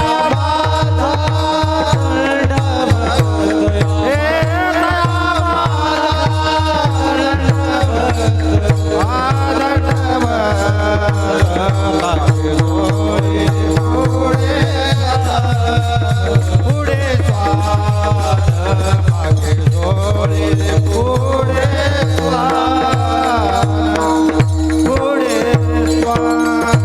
अरे वा, महाराज तिघही देवांनी अंश रूपाने दत्त रूपात येण्याचं ठरवलं. दत्त शब्दाचा अर्थ होतो, ऐका जरा ऐका, दत्त शब्दाचा अर्थ होतो दान. तिघांनी दान दिलं, ब्रह्म विष्णू महेश, तिघ म्हणजे त्रय. दत्त म्हणजे दान, दान मिळालं, तिघांकडून मिळालं म्हणून दत्तात्रय हे नाव प्राप्त झालं. किंवा मिळालेलं दान आत्री ऋषींच्या रूपाने प्रगट झालं म्हणून आत्री आणि दत्त या शब्दात दत्तात्रय शब्द पुढे आला. दत्तात्रय रूपाने भगवान अवताराला आलेत. तो दिवस म्हणजे आजचा दिवस. कोणता? तिथी पौर्णिमा, पौर्णिमेचा दिवस. वेळ नाही सांगितलं. आपण सकाळी पण दत्त जयंती जन्म साजरा करतो, कुठे दुपारी पण होतो आणि कुठं सायंकाळी पण होतो. असा परफेक्टली कुठं सांगितलं नाही की सूर्योदय समायाशी, माध्यान्ह काळाशी, सूर्योदयाशी, असं नाही सांगितलं कुठं. पण एक वाक्य मात्र निश्चित सांगितलं, तिथी पौर्णिमा, मास मार्गशीर्ष, गुरु तो वासर, पूर्ण काळ वार. म्हणजे आज दिवस पण गुरुवारचा आहे महाराज. आज मोठं भाग्य आहे. वार पण गुरुवार आहे, तिथी पौर्णिमेची आहे, मार्गशीर्ष महिन्यातली आहे, शुक्ल पक्षातली आहे. आणि त्या तिथीला भगवान दत्तात्रय अवताराला आलेत आणि भगवान दत्तात्रयांनी या जगावरती फार मोठा उपकार केला. कुठला उपकार केला? एकदा सगळ्यांनी दत्तप्रभूच्या नावाचा जयघोष करूया. भगवान अवधूत चिंतन दत्तात्रय भगवान की जय. दिगंबरा दिगंबरा श्रीपाद वल्लभ दिगंबरा सगळ्यांनी टाळी वाजवा दिगंबरा दिगंबरा श्रीपाद वल्लभ दिगंबरा दिगंबरा दिगंबरा श्रीपाद वल्लभ दिगंबरा दिगंबरा दिगंबरा श्रीपाद वल्लभ दिगंबरा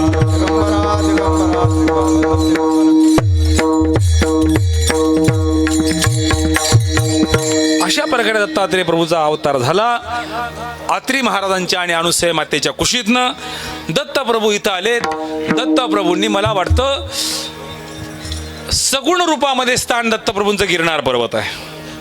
निर्गुण स्वरूपातल्या पादुका दत्तप्रभूंच्या गाणगापुरात आहे. भगवान दत्तात्रेयाचे या जगावर फार मोठे उपकार आहे. काय उपकार आहे? नाथ परंपरेला आदिनाथांनी दीक्षा दिली असेल, पण भगवान दत्तात्रेयांशिवाय सिद्धी पुढे आली नसेल. योग जर दिले असतील, योगीराज आणि योगी म्हणजे योगीराज भगवान शिवजी आहेत आणि योगी दत्तात्रेय आहेत. या दोघांनी नाथ परंपरेला जे दिलं ते अलौकिक आहे. विठ्ठल विठ्ठल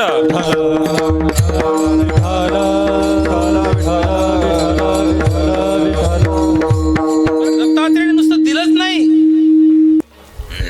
भागवतामध्ये अशी कथा येते, भगवान दत्तात्रेयाने या जगालाच गुरु मानले महाराज.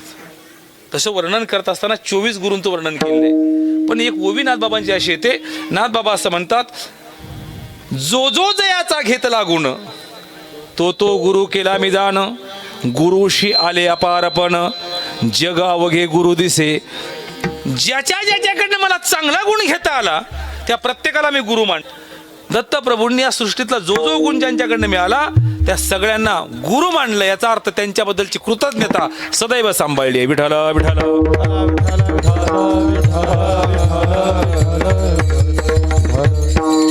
ऐका ना, कृतज्ञता सांभाळणं हे जीवनाचं कर्तव्य आहे महाराज. कृतज्ञता आज सध्याच्या काळात कृतज्ञता राहिलीच नाही. तर त्या कृतज्ञांची संख्या वाढली, कृतज्ञतेची कमी झालीत. सांगू, थोडे आहेत कृतज्ञ, थोडे, पण कृतज्ञ सल्ला देणारे जास्त आहे.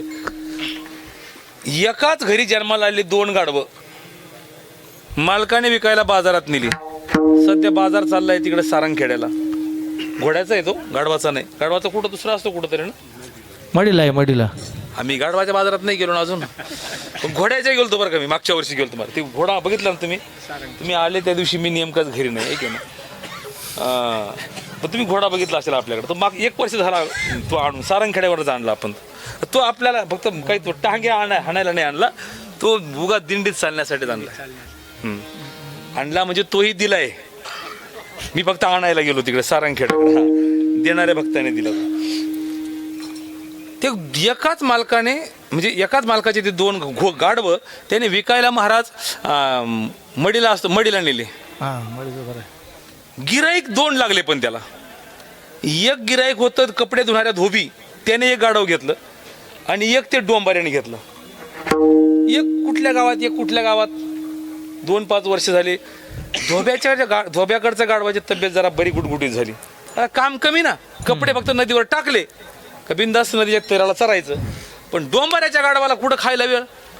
त्याचा खेळ दररोज या गावातून त्या गावातून, काय गावाच्या बाहेर जायला चान्स नाही कुठं. कधीतरी खायला मिळायचं. तब्येत अशी बारीक होऊन गेली त्याची. एक 7-8-10 वर्षे गेले. 10-12 वर्षानंतर 2 भावाची भेट झाली. कोणत्या गाढवांची? हा, 2 भावाची भेट झाली. दोघांनी एकमेकाला ओळखलं. फार दिवसांनी भेट झाली तरी ओळखलं. हा गुटगुटीत गडी त्याला म्हणतो, का रे 10-12 वर्ष झाली आपली भेटत नाही, आणि तब्येत तुझी अशी काय? काही तब्येत काही आजारी आहे तुला? काही शारीरिक त्रास आहे का? म्हटले नाही. म्हटले आजार काहीच नाही, पण खायचंच मिळालं नाही बाबा वेळेवर. म्हटले का बरं? अरे म्हटले माझ्या मालकाचा खेळ असा आहे म्हटले, आणि त्याच्यामुळे ते खायचं मिळत लागत नाही. तो म्हटले ते मालकाला सोडून चाल माझ्या बरोबर. आपली बघ तब्येत, खायचं टेन्शन नाही.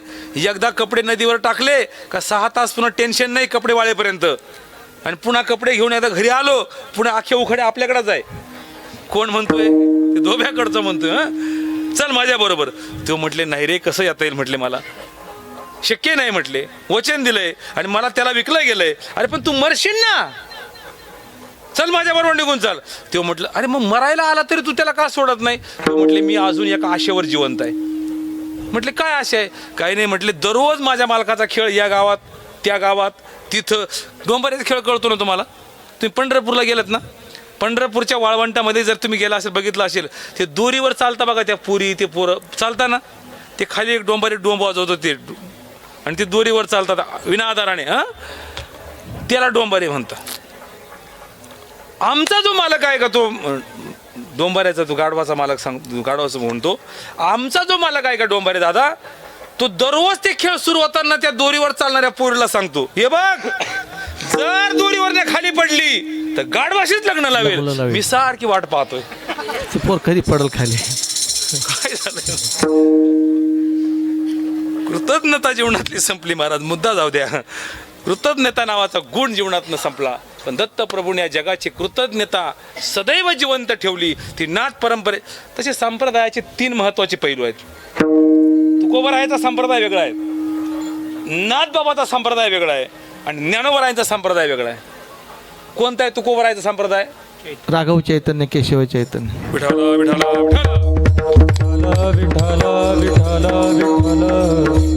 मुख्य महाविष्णू चैतन्याचे मूळ संप्रदाय फळ एथोनिया. मुख्य महाविष्णू चैतन्याचे मूळ संप्रदाय फळ येथोनिया. हौसरूपी ब्रह्मा उपदेशी श्रीहरीसी श्रीहरी उपदेशी नारदाशी. भगवान विष्णू पासून चैतन्य संप्रदाय आला आणि मग तुम्ही म्हटले त्याप्रमाणे बाबाजी चैतन्य, राघव चैतन्य, केशव चैतन्य, सांगितलेली खुण मालिकेची ही तुकोबरायांपर्यंत आली. ज्ञानोबरायांकडे बघितलं तर आदिनाथ गुरु सकळ सिद्धांचा ही परंपरा तिथून आली. आदिनाथांपासून, मच्छिंद्रनाथांपासून, गोरक्षनाथांपासून, गैरीनाथांपासून, निवृत्तीदादांपासून ज्ञानोबरायांपर्यंत. आणि नाथ बाबाची परंपरा जर बघितली तर तोही महाविष्णूचा अवतार आहे महाराज. पण नाथ बाबाची परंपरा दत्त परंपरा आहे. भानुदासाची कुळी महाविष्णूचा अवतार. या 3 परंपरा दत्त परंपरेचा साक्षात्कार जरी नाथ बाबांना जनार्दन स्वामींनी करून दिला असेल तरी 3ही परंपरा एकत्र आणून जन्माला घातला त्याचं नाव वारकरी संप्रदाय. विठाला विठाला वारकरी संप्रदायातले ज्येष्ठ संत श्रेष्ठ वैष्णव हे ज्ञानोबराय. कशावरनं हे उगा मी सांगतो तुम्ही ऐका. अजिबात ज्ञानदेव वैष्णव मोठा, वैष्णव मोठा, भक्ती नाके मुक्ती बेटा, भक्ती नाके मुक्ती बेटा, ज्ञानदान गडे श्रेष्ठ, ज्ञानदान गडे श्रेष्ठ, वैकुंठवाटा संत गेले, वैकुंठवाटा संत गेले, वैकुंठवाटा संत गेले, वैकुंठवाटा संत गेले. ज्ञानदेव वैष्णव मोठा.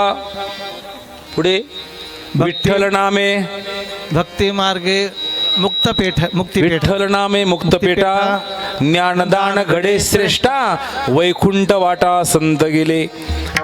सगळ्या वैष्णवांमध्ये श्रेष्ठ ज्ञानोबराय. सगळ्या संतांमध्ये श्रेष्ठ ज्ञानोबराय ठरलेत. का. एखादा गावाची चिंता करतो तात्या, तो गावचा सरपंच समजा. एखादा तालुक्याची चिंता करतो, तो आमदार तालुक्याचा. एखादा जिल्ह्याची चिंता करतो, तो खासदार समजा. एखादा राज्याची चिंता करतो, तो मुख्यमंत्री समजा. एखादा देशाची चिंता करतो, तो प्रधानमंत्री समजा. पण विश्वमाऊली ज्ञानोबराय या विश्वाची चिंता करतात. हे विश्वाची माझे घर, ऐशी मती जयाची स्थिर, किंबहुना चराचर आपणची झाला विठ्ठल.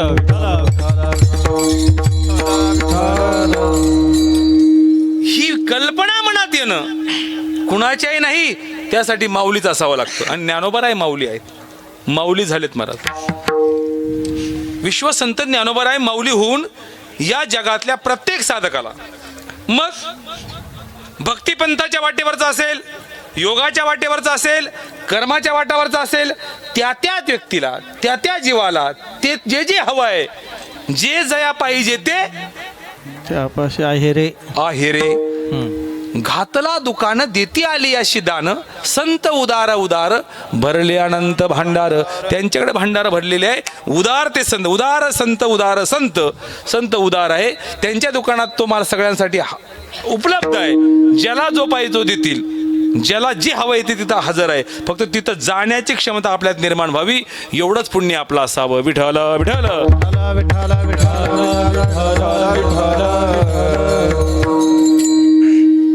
ते ज्ञानोबा राय महाराज योगाचं महत्व सांगतात. योग मार्ग सोपा आहे का? योगाची वाटा वा.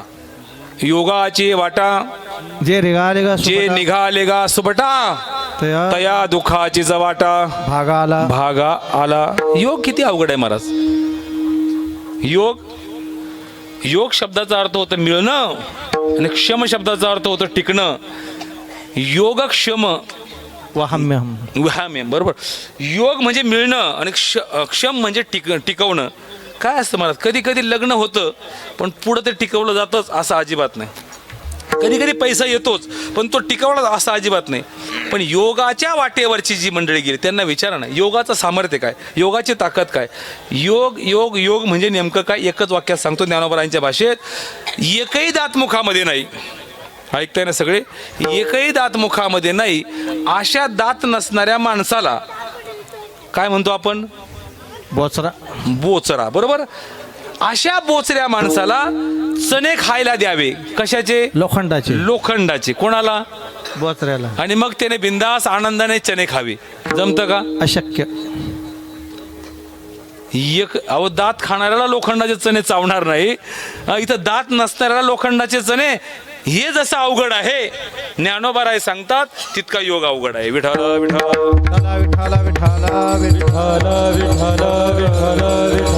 आणि म्हणून ज्ञानोबराने तुमच्या माझ्याकडे बघत असताना हरिपाठामध्ये एक मुद्दा मांडला. काय?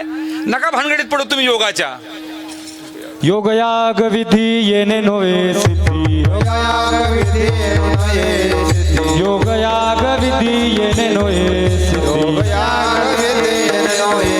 वायाची उपाधी धम्मधर्म. वायाची उपाधी धम्मधर्म. वायाची उपाधी धम्मधर्म. योग याग विधी येणे नोहे सिद्धी. वायाची उपाधी याचा अर्थ योगात सामर्थ्य नाही का? हो योगात सामर्थ्य आहे पण योग करण्याचं सामर्थ्य आपल्यात नाही. विठ्ठल विठ्ठल. आपण काय करावं? आपण सोप्यातलं करावं. सोपं काय? या युगातलं सगळ्यात सोपं साधन फलद्रूप होणारं साधन फक्त देवाचं नामचिंतन आहे. कलियुगा माझी करावे कीर्तन तिने नारायण देईल भेटी. देवाचं चिंतन करावं त्याचं भजन करावं त्याचं नामस्मरण करावं ही कलियुगाची. कारण युगपरत्वे साधनं सांगितली. प्रत्येक युगामधलं साधन वेगळं वेगळं आहे. नाम संकीर्तन साधन पैसो नाम संकीर्तन साधन पैसो नाम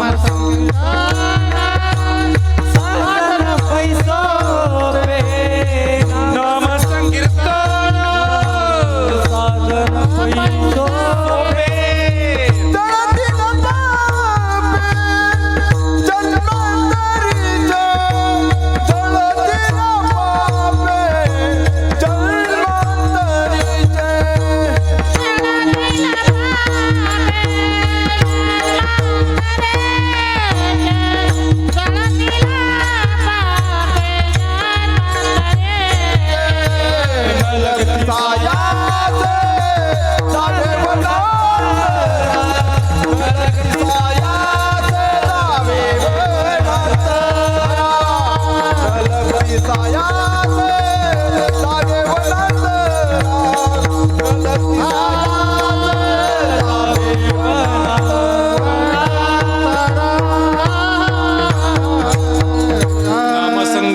साधन पै सोपे जळतीन पापे या कलियुगातलं साधन फार प्रभावी नामस्मरण आहे महाराज. तुम्हा मला सांगितलं योग करणं आपल्याला शक्य नाही, पण आपण नामस्मरण करू शकतो. उद्धार करण्यासाठी आपल्याला नामस्मरण दिलंय. योग्यांना योगाची साधना दिली, आपल्याच्याने योग शक्य नाही, योग होणंच नाही. आपण योग पाहणं हाही योगायोगच आहे. आपल्या जीवनात एखादा योगी येणं हाही योगायोगच आहे, पण आपल्याकडनं योग होणं हा योगायोगच नाही. विठाला विठाला विठ्ठल विठ्ठल विठ्ठल विठ्ठल विठ्ठल. का शक्य नाही?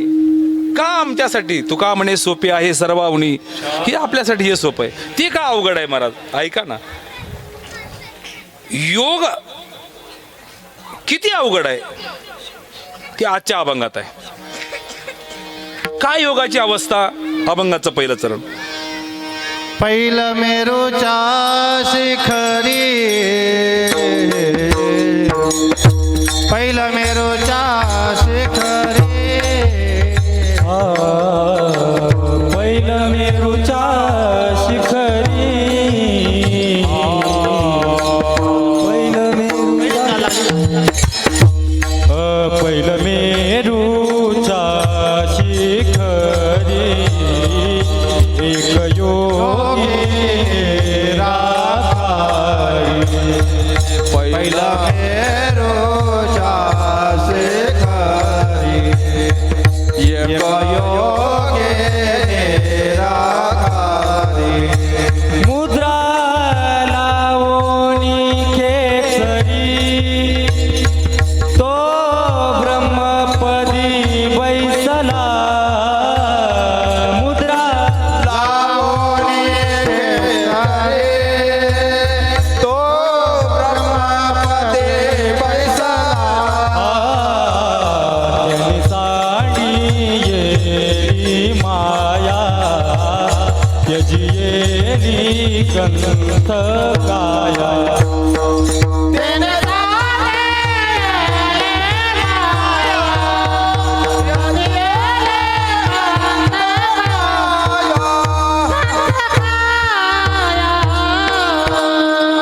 अरे वा.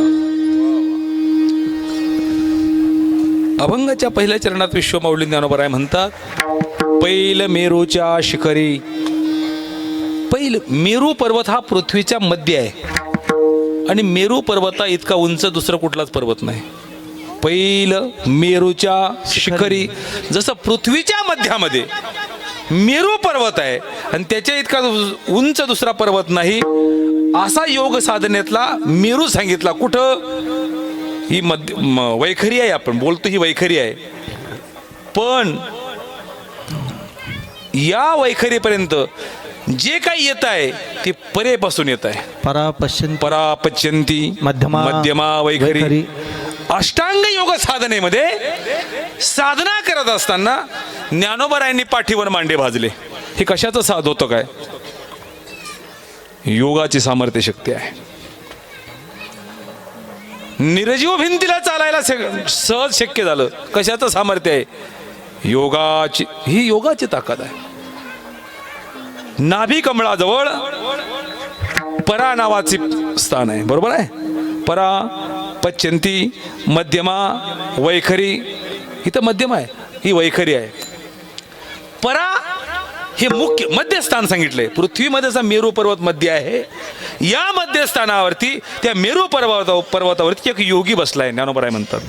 तसं हा योगी या परास्थानावरती म्हणजे मेरू स्थानावरती पैल मेरूच्या शिखरी एक योगी निराकारी. आकार नाही, आकार. आणि ऐका ना, आकार नसणं हेच भक्तीचं उच्चतम लक्षण आहे. कशावरनं? महाराजांची प्रमाण आहे, तुकोबरायांची अनेक प्रमाण सापडतील. मी देह नव्हे हे सरे, मग काय शिल्लक राहतं? उरला उरे विठ्ठल. महाराज असं पुढं म्हणतात, आम्ही एका घरात वास्तव्याला जाणार आहोत. कोणत्या? निराकारी निरंतर राहिलोसे निरंजनी आम्ही बांधिले घर. निराकारी निरंतर राहिलोसे.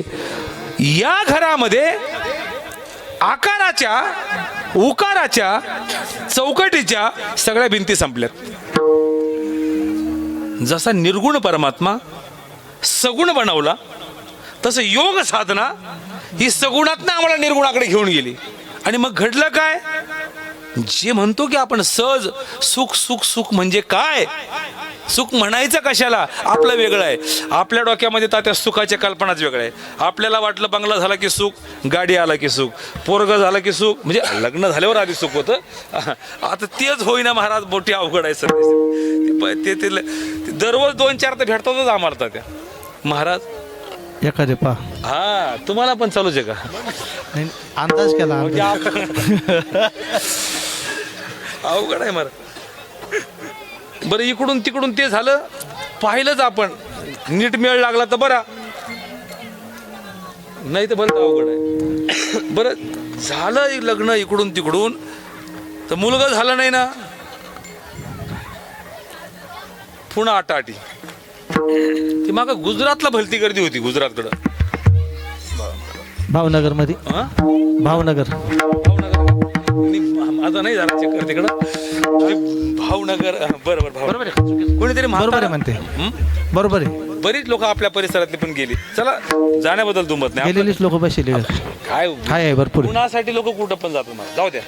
पण असं ऐकलं, एक माणूस 3दा गेला तिकडं, एक माणूस 3दा गेला आणि 3दा जाऊनही त्याला त्याचं काही फल मिळालं नाही. शेवटी ते नारळ देणारे कोण, म्हातारी होती कधी का? जे गेले त्यांना माहिती आहे.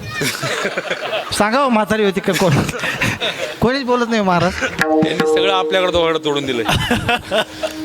त्यांच्या वतीने तुम्ही उत्तर दिलं तरी त्यांचीच उत्तर आज समजू आपण, चिंता नका करू, तुमच्या अंगावर काही येत नाही. ती म्हातारी होती म्हटलं तिथे कोणीतरी. 3दा गेला, काहीच फल झालं नाही. आणि 4थ्यांदा गेल्यानंतर त्या म्हातारीने विचारलं, का रे बाबा तू 3दा आला, असं कधीच होत नाही आणि असं झालंच कसं? ते म्हटले एक काम कर, तू तुझ्या बायकोला घेऊन ये. म्हटले अजून लग्नच झालं नाही ना, मग कसं काय? अवघड आहे महाराज, ते गमतच अवघड आहे. ते फलस्रोत सुख, सुख म्हणायचंय कशाला? आम्ही सुखाची व्याख्या कशा करायची? सुख या संत समागमे, सुख या संत समागमे, संत समागमे, सुखया संत समागमे. नित्य दुनावे तुझिया नामे, नित्य दुनावे तुझिया नामे, नित्य नावे तुझिया नावे, नावे तुझिया नावे. गहन होती सकळ करणे, होती सकळ करणे, दहन होते सकळ करमे, दहन होते सकळ करमे. सर्व काळ प्रेम डुलत सो, सर्व काळ प्रेम डुलत, सर्व काळ प्रेम डुलत सो, सर्व काळ प्रेम डुलत. मनोनी नाही काही चिंता, मनोनी नाही काही चिंता, मनोनी नाही काही चिंता, मनोनी नाही काही चिंता. नाही काही चिंता मनी, नाही काही चिंता म्हणून, काही नाही चिंता म्हणून, नाही काही चिंता.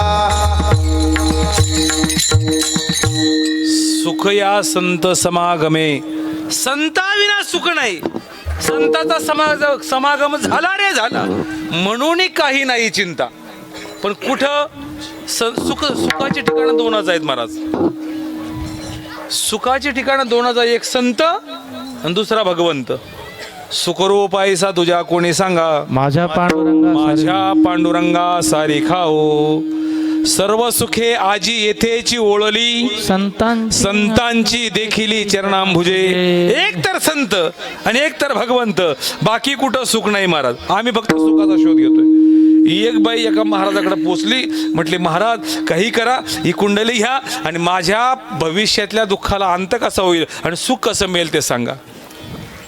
महाराज म्हटले बसा. महाराजांनी ते सगळं बघितलं. महाराज म्हटले बाई तुमच्या घरामध्ये 6 लोक आहे. म्हटले हो. तुम्हाला 3 मुलं एक मुलगी आणि तुम्ही पती पत्नी असे 6. बाई म्हटली हो. म्हटले बाई परवाच्या दिवशी तुम्ही 30 किलो तांदूळ, 15 किलो गहू, 7 किलो ज्वारी आणली म्हटले रेशनमधनं. बाई म्हटली हो. बाई म्हटली बापरे, रेशनचं पण कळतं बाबा. म्हटले महाराज एवढं तुमच्याकडं बारीक ज्ञान आहे तर एक काम करा ना, माझ्या मुलाचं लग्नाचं. महाराज म्हटले तसलं असतं तर मग आम्ही कशाला असं बसलो असतो. म्हटलं मग एवढं बारीक कसं कळलं तुम्हाला. म्हटले येडी हळद, तू माझ्याकडे कुंडली घेऊन येण्याऐवजी रेशन कार्ड घेऊन आली. अवघड झालं सगळं हे.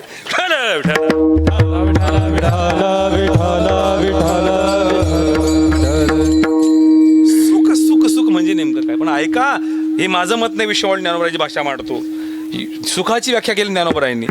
ज्या अभंगाच्या पहिल्या चरणात एक योगी निराकारी म्हणजे पहिलं मेरूच्या शिखरी एक योगी निराकारी मुद्रा लावून खेचरी प्राणायामी अष्टांग योगातलं जे अष्टांग अंग आहे प्राणायाम, त्या स्थितीत तो योगी बसलाय आणि त्याला कोणत्या सुखाचा प्राप्तीचा लाभ तिथं होतोय ते ज्ञानोबराच्या ओवीने सांगतो. विठाला विठाला विठाला विठाला किंबहुना सोय जीव आत्म याची लाह्य आहे तेथ जे होय तया नाम सुख. देहाचा निराकार स्थितीतला भाव निर्माण होणं, मी देह नव्हे या स्थानावर तिथं बसणं, ती योग अवस्था निर्माण होणं आणि त्या योग स्थितीमध्ये मी भक्त तू देव या भूमिकेच्याच पलीकडे निघणं आणि अशा प्राणायाम स्थितीमध्ये बसल्याच्या नंतर जे निर्माण होतं त्याचं नाव सुख. विठ्ठल विठ्ठल. या स्थितीमधली योगाची स्थिती सांगत असताना विश्वमाऊली ज्ञानोबराय असं म्हणतात, त्याने या स्थानावर पोहोचेपर्यंत, या स्थानावर बसेपर्यंत काय काय सोडलं. त्याने तेजेली कोण म्हणा ना, त्याने तेजेली तेने सांडिएली तेजेली माया. माया. तेने सांडिएली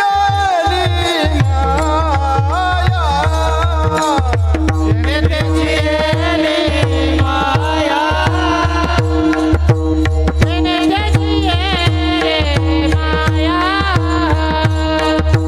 त्याजेली गंगा काया.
विश्वमाऊली ज्ञानोबराच्या योग्याचं वर्णन करताना असं म्हणतात, तिने सांडिली माया तिजीली कंथ काय. माया सांडणं एवढं सोपं आहे का.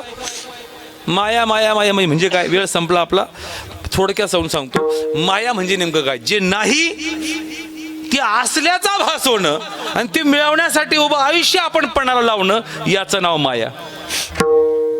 पण त्या मायेतनं ते तरलेत महाराज. कोण हे ज्ञानोबराला विचारा. एथ एकचलीला तरले जे सर्व भावे मज भजले ते आईलची थडी सरले माया जाळ विठाला विठाला विठाला विठाला विठाला विठाला विठाला.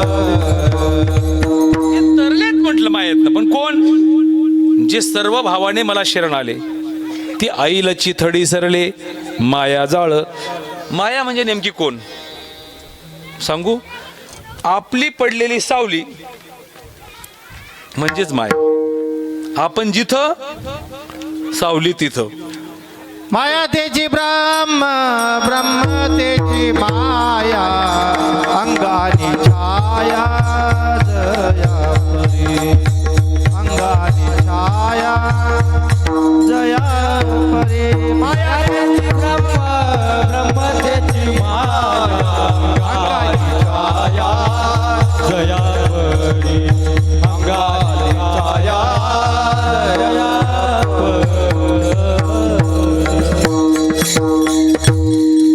मायेचा तडाखा कोणा मागाला. अहो कुणाला सोडलं नाही मायाने. चौघच सुटले मायातनं. कोण? या मायाच्या तडाख्यातनं चौघच सुटले महाराज. एक महाराज शुकदेव, दुसरे भीष्माचार्य, तिसरे भक्तश्रेष्ठ हनुमंतराय आणि चौथे कार्तिक स्वामी जान. हे चौघच सुटले या माया. बाकीच्यांच्या मागच मायाने सोडलाच नाही. कुठून आली ही माया?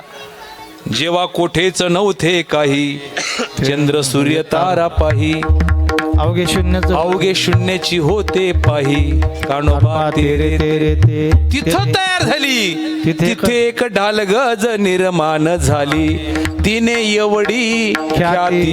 तिथंही म्हणजे भगवान परमात्म्याने ही माया जे निर्माण केली, त्या मायेच्या दुःखामध्ये जीव गुंतला. पण योग्याचं वर्णन करताना सांगतात, तेने सांडिली माया. माया सांडावीच लागते महाराज. साधं आहे बरं का काका, चंद्र काका. नुसतं इथून पंढरपूरला जरी निघायचं म्हटलं तरी प्रपंचाची माया सांडावी लागते. जमतं का?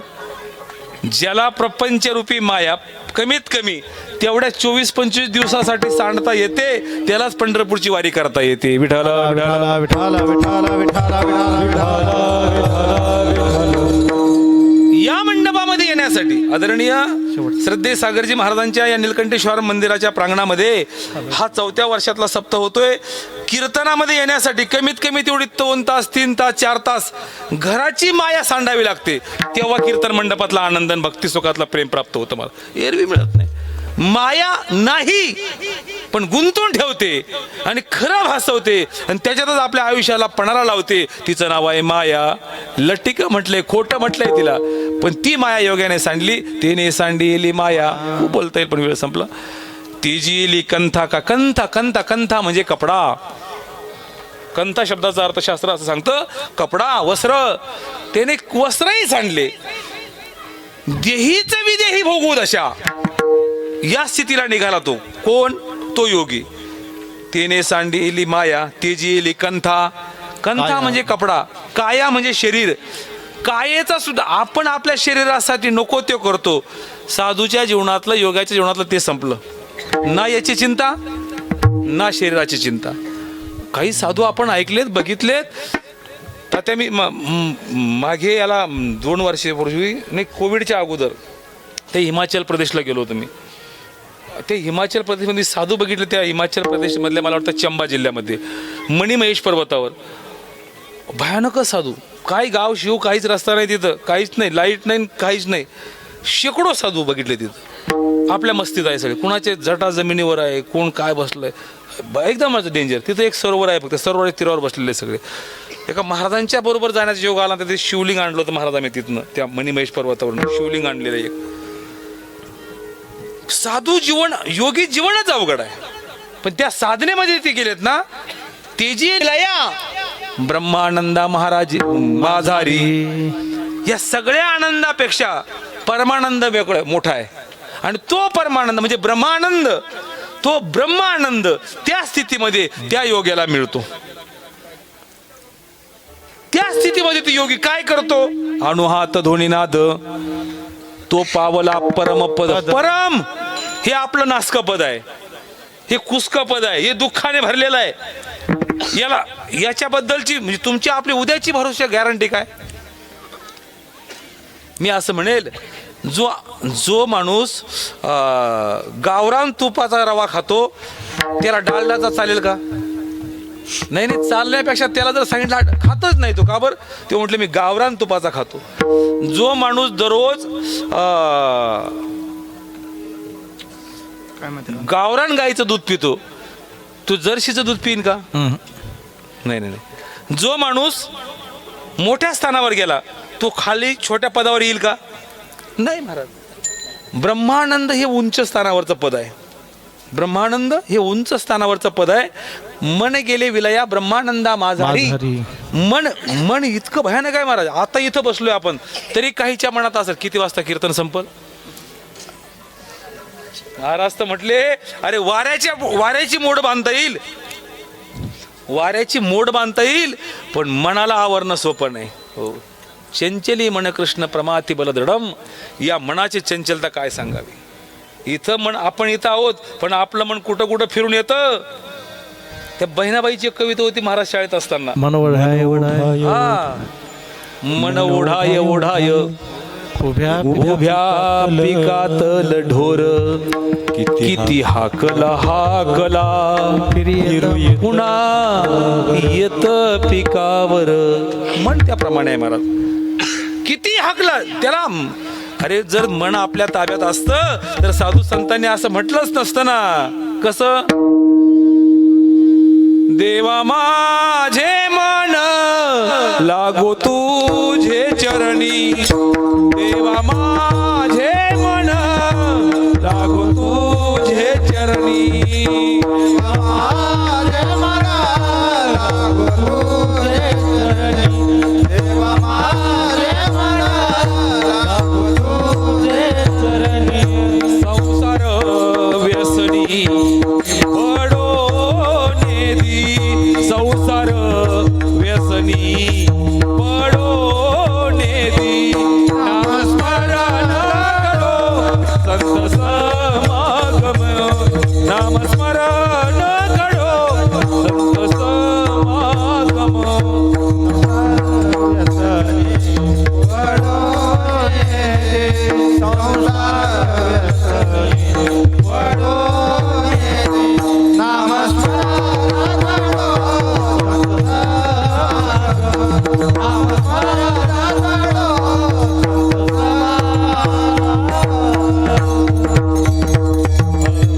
मनासंबंधाने हजारो प्रमाण सापडतील महाराज, पण या मनाला देवाच्या जवळ नेण्यासाठी साधू संतांनी आग्रह केला. ही मन असं आहे. मन तिथं जाणं. अहो आपण साधं देवपूजेत बसलं आणि चहाची कपबशीचा आवाज किचन मधनं आला तरी श्लोक आपला बंद पडतो. म्हणत असाल तर एखाद पूजा करता करता तिकडचा आवाज आला तरी मन कुठं फिरून येतं. मन अवघड आहे महाराज. पण या योगाचं वर्णन करताना महाराज म्हणतात मन गेले विलया ब्रह्मानंदा माझारी. ब्रह्मानंदामध्ये त्याचं मन एकरूप झालं आणि एकदा की मन ब्रह्मानंदाशी एकरूप होतं, ब्रह्मानंदाशी एकरूप झालं म्हणजे कसं ऐका.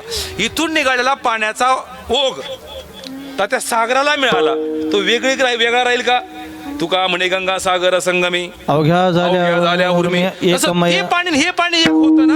महाराज म्हणतात त्या आनंदामध्ये हे मन एकरूप झालं. या मनाचा जगाचा संबंध संपला आणि त्या योग स्थितीतल्या अधिकाराने ते मन त्या ब्रह्मानंदामध्ये रमून गेलंय. म्हणजे उच्च परमपदावरती गेलंय. मन गेले विलया ब्रह्मानंदा माझारी. ब्रह्मानंदामध्ये रमून गेलंय. आता सर्व सुखाचा आनंद त्याला येतोय आणि तिथं त्याची साधना चालू आहे. कोणती. तिसऱ्या चरणात सांगितल्याप्रमाणे अणुआत ध्वनिनाद तो पावला परमपदाला पोचला. उन्मणी तुर्या विनोदे छंदे छंदे डुलत असे. कधी कधी एखादा साधक असतो महाराज. आता साधना लोपल्यात. आता रस्ते डांबराचे आहेत त्याच्यावरनं चालणारे. पण पूर्वीच्या काळी रस्ते वाकडे तिकडे होते. आता आपला हायवे बघा कमीत कमी 10 चांदवड पासून मला वाटतं सरळ हायवे आपला Mumbai Agra national highway 50 kilometre आता सरळ कॉन्क्रीटचे रस्ते सरळ मिळाले. टर्न मारायची कुठं गरज नाही. पण रस्त्यावरून चालणारे सरळ भेटेनात. ही शोकांतिका आहे सध्या. पण ऐका ना त्या योगाचं वर्णन करताना महाराज असं म्हणतात उन्मणी ही अवस्था त्या योगाची आहे महाराज. ही कळणार नाही ते साधक तसे सामान्य जीवाला. ती उन्मणी तुर्या विनोद छंदे छंदे डोलत असे. मन परमात्म्याशी एकरूप झालंय. शरीराचा संबंध संपलाय. आपल्याच स्थितीमध्ये आपल्याच आनंदामध्ये तो रममान आहे.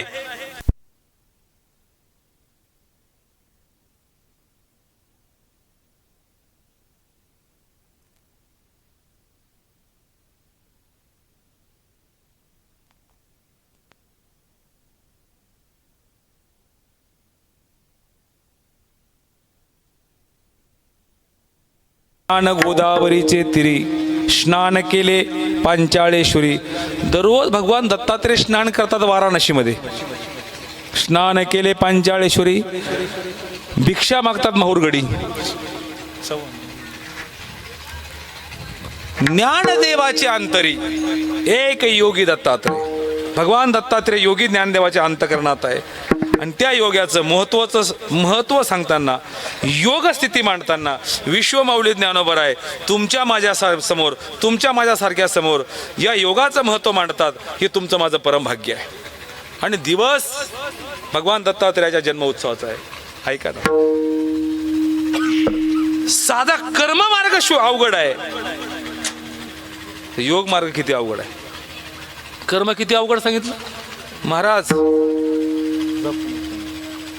हातात घेतलेलं पाणी असं सोडलं की वेगळीकडे, म्हणजे पितरांना असं सोडलं तर वेगळं आहे, असं सोडलं तर वेगळं आहे, असं घेतलं तर वेगळं आहे. कर्माचे एवढे वेगवेगळे मार्ग आहे. दुस्तर म्हटलंय त्या कर्माला, दुस्तर मोडून या वाटा सूक्ष्म दुस्तर केला राज्यभार चालायचा. राज्यभार आम्हा तुम्हा सगळ्यांना मिळाला, पण योग्यांचं मोलाचं स्थान हे डावलता आलं नाही. जरी साधना करणारी योगी आज कमी असतील, पण योगी किती महान आहे हे ज्ञानोबा रायांनी सांगताना अजिबात संकुचितपणा केला नाही. त्या योगाचं महत्त्व तितकंच महानतेने गाईल. मग या दत्तप्रभूंच्या जन्मदिवशी या योगाच्या संबंधाने मी पुढच्या 2 चरणावर बोललो नाही. त्याचं कारण वेळ आपला संपला, माझ्या कडाळाकडे लक्ष गेलं. आणि मला माहीत आहे वेळेच्या पुढे वेदांत मांडलं तरी सुद्धा त्याला मोल कमी असतं. कारण वैकुंठवासी पठाडे महाराज सांगायचे, एक जण बस स्टँडवर पोहोचलं, त्या बस स्टँडवर, आणि एका माणसाला म्हटलं थांब थांब थांब, मी तुला ज्ञानेश्वरी सांगतो समजून. तो म्हटला माझ्या डोक्यात ज्ञानेश्वरी नाही, माझ्या डोक्यात बसमधली जागा आहे. कळलं ना, मुद्दा असाच आहे. वेळेच्या पलीकडे गेलं की ते जमत नाही. म्हणून विश्वमाऊली ज्ञानोबा योगाचं महत्त्व सांगतात, योग्याच्या संबंधाने सांगतात. आणि भगवान दत्तात्रय योगी असल्यामुळे त्या पर्वकाळावर ते मांडतात. म्हणून मांडण्याचा प्रयत्न केला. एकदा सर्व सज्जनांना, मायबाप तुम्हा सर्वांना विनंती करतो, आतापर्यंत तुम्हा कुणालाच काही म्हटलं नाही, म्हणजे तुम्ही काही केलं असं नाही, तुम्ही पण शिस्तबद्ध पद्धतीमध्ये बसलात.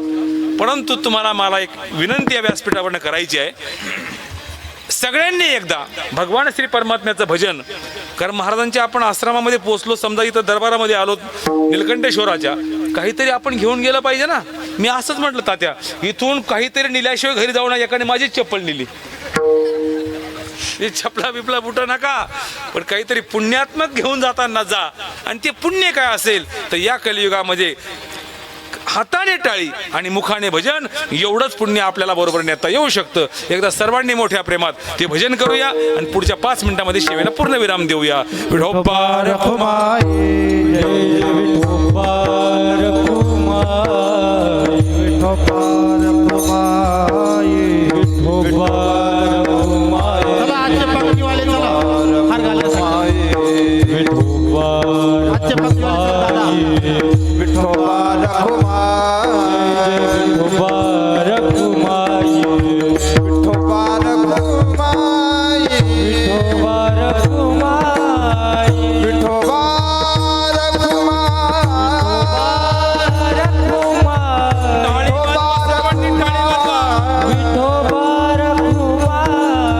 विठोबा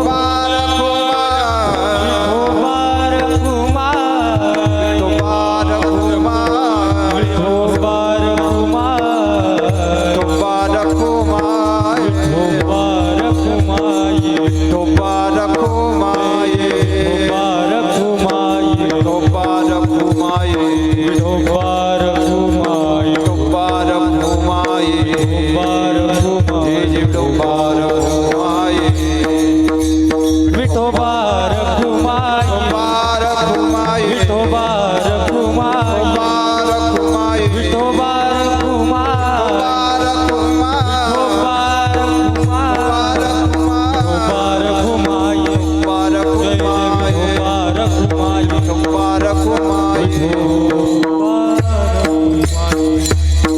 विण्याला हार घाला विण्याला. पैलमेरूच्या शिखरी एक योगी निराकारी मुद्रा लावणे खेचरी प्राणयामी बैसलासी तिने सांडिली माया तेजिली कंथा काया मन गेले विलया ब्रह्मानंदा माझारी. अभंगावर थोडा बोलण्याचा प्रयत्न केला. संप्रदायाच्या नियमाने आपल्याला दिलेली वेळ तशी 6ची 8ची होती, परंतु जन्म उत्सव साजरा करताना 7 वाजले, पण आपण 7 ते 9 या वेळेत थांबणं गरजेचं आहे. पण मला वाटतं 9च्या पुढे 2-5 मिनिटं गेलेत, बरोबर आहे ना? 2-5 मिनिटं पुढे गेले म्हणून माफी मागतो जरा. हां 9:15 झाले.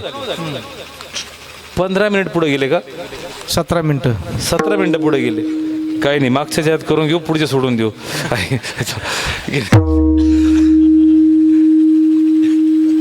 परमश्रद्धेय आदरणीय वंदनीय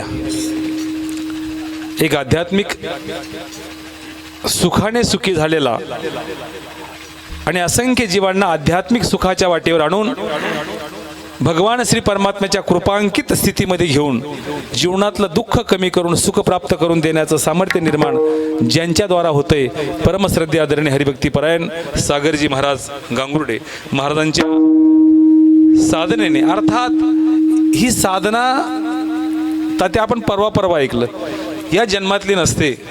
इथं कोणी महात्मा होतो, कोणी साधू होतो, कोणी माळकरी होतो, कोणी वैष्णव होतो, नाही, कोणी दारुड्या सुद्धा होतो ना.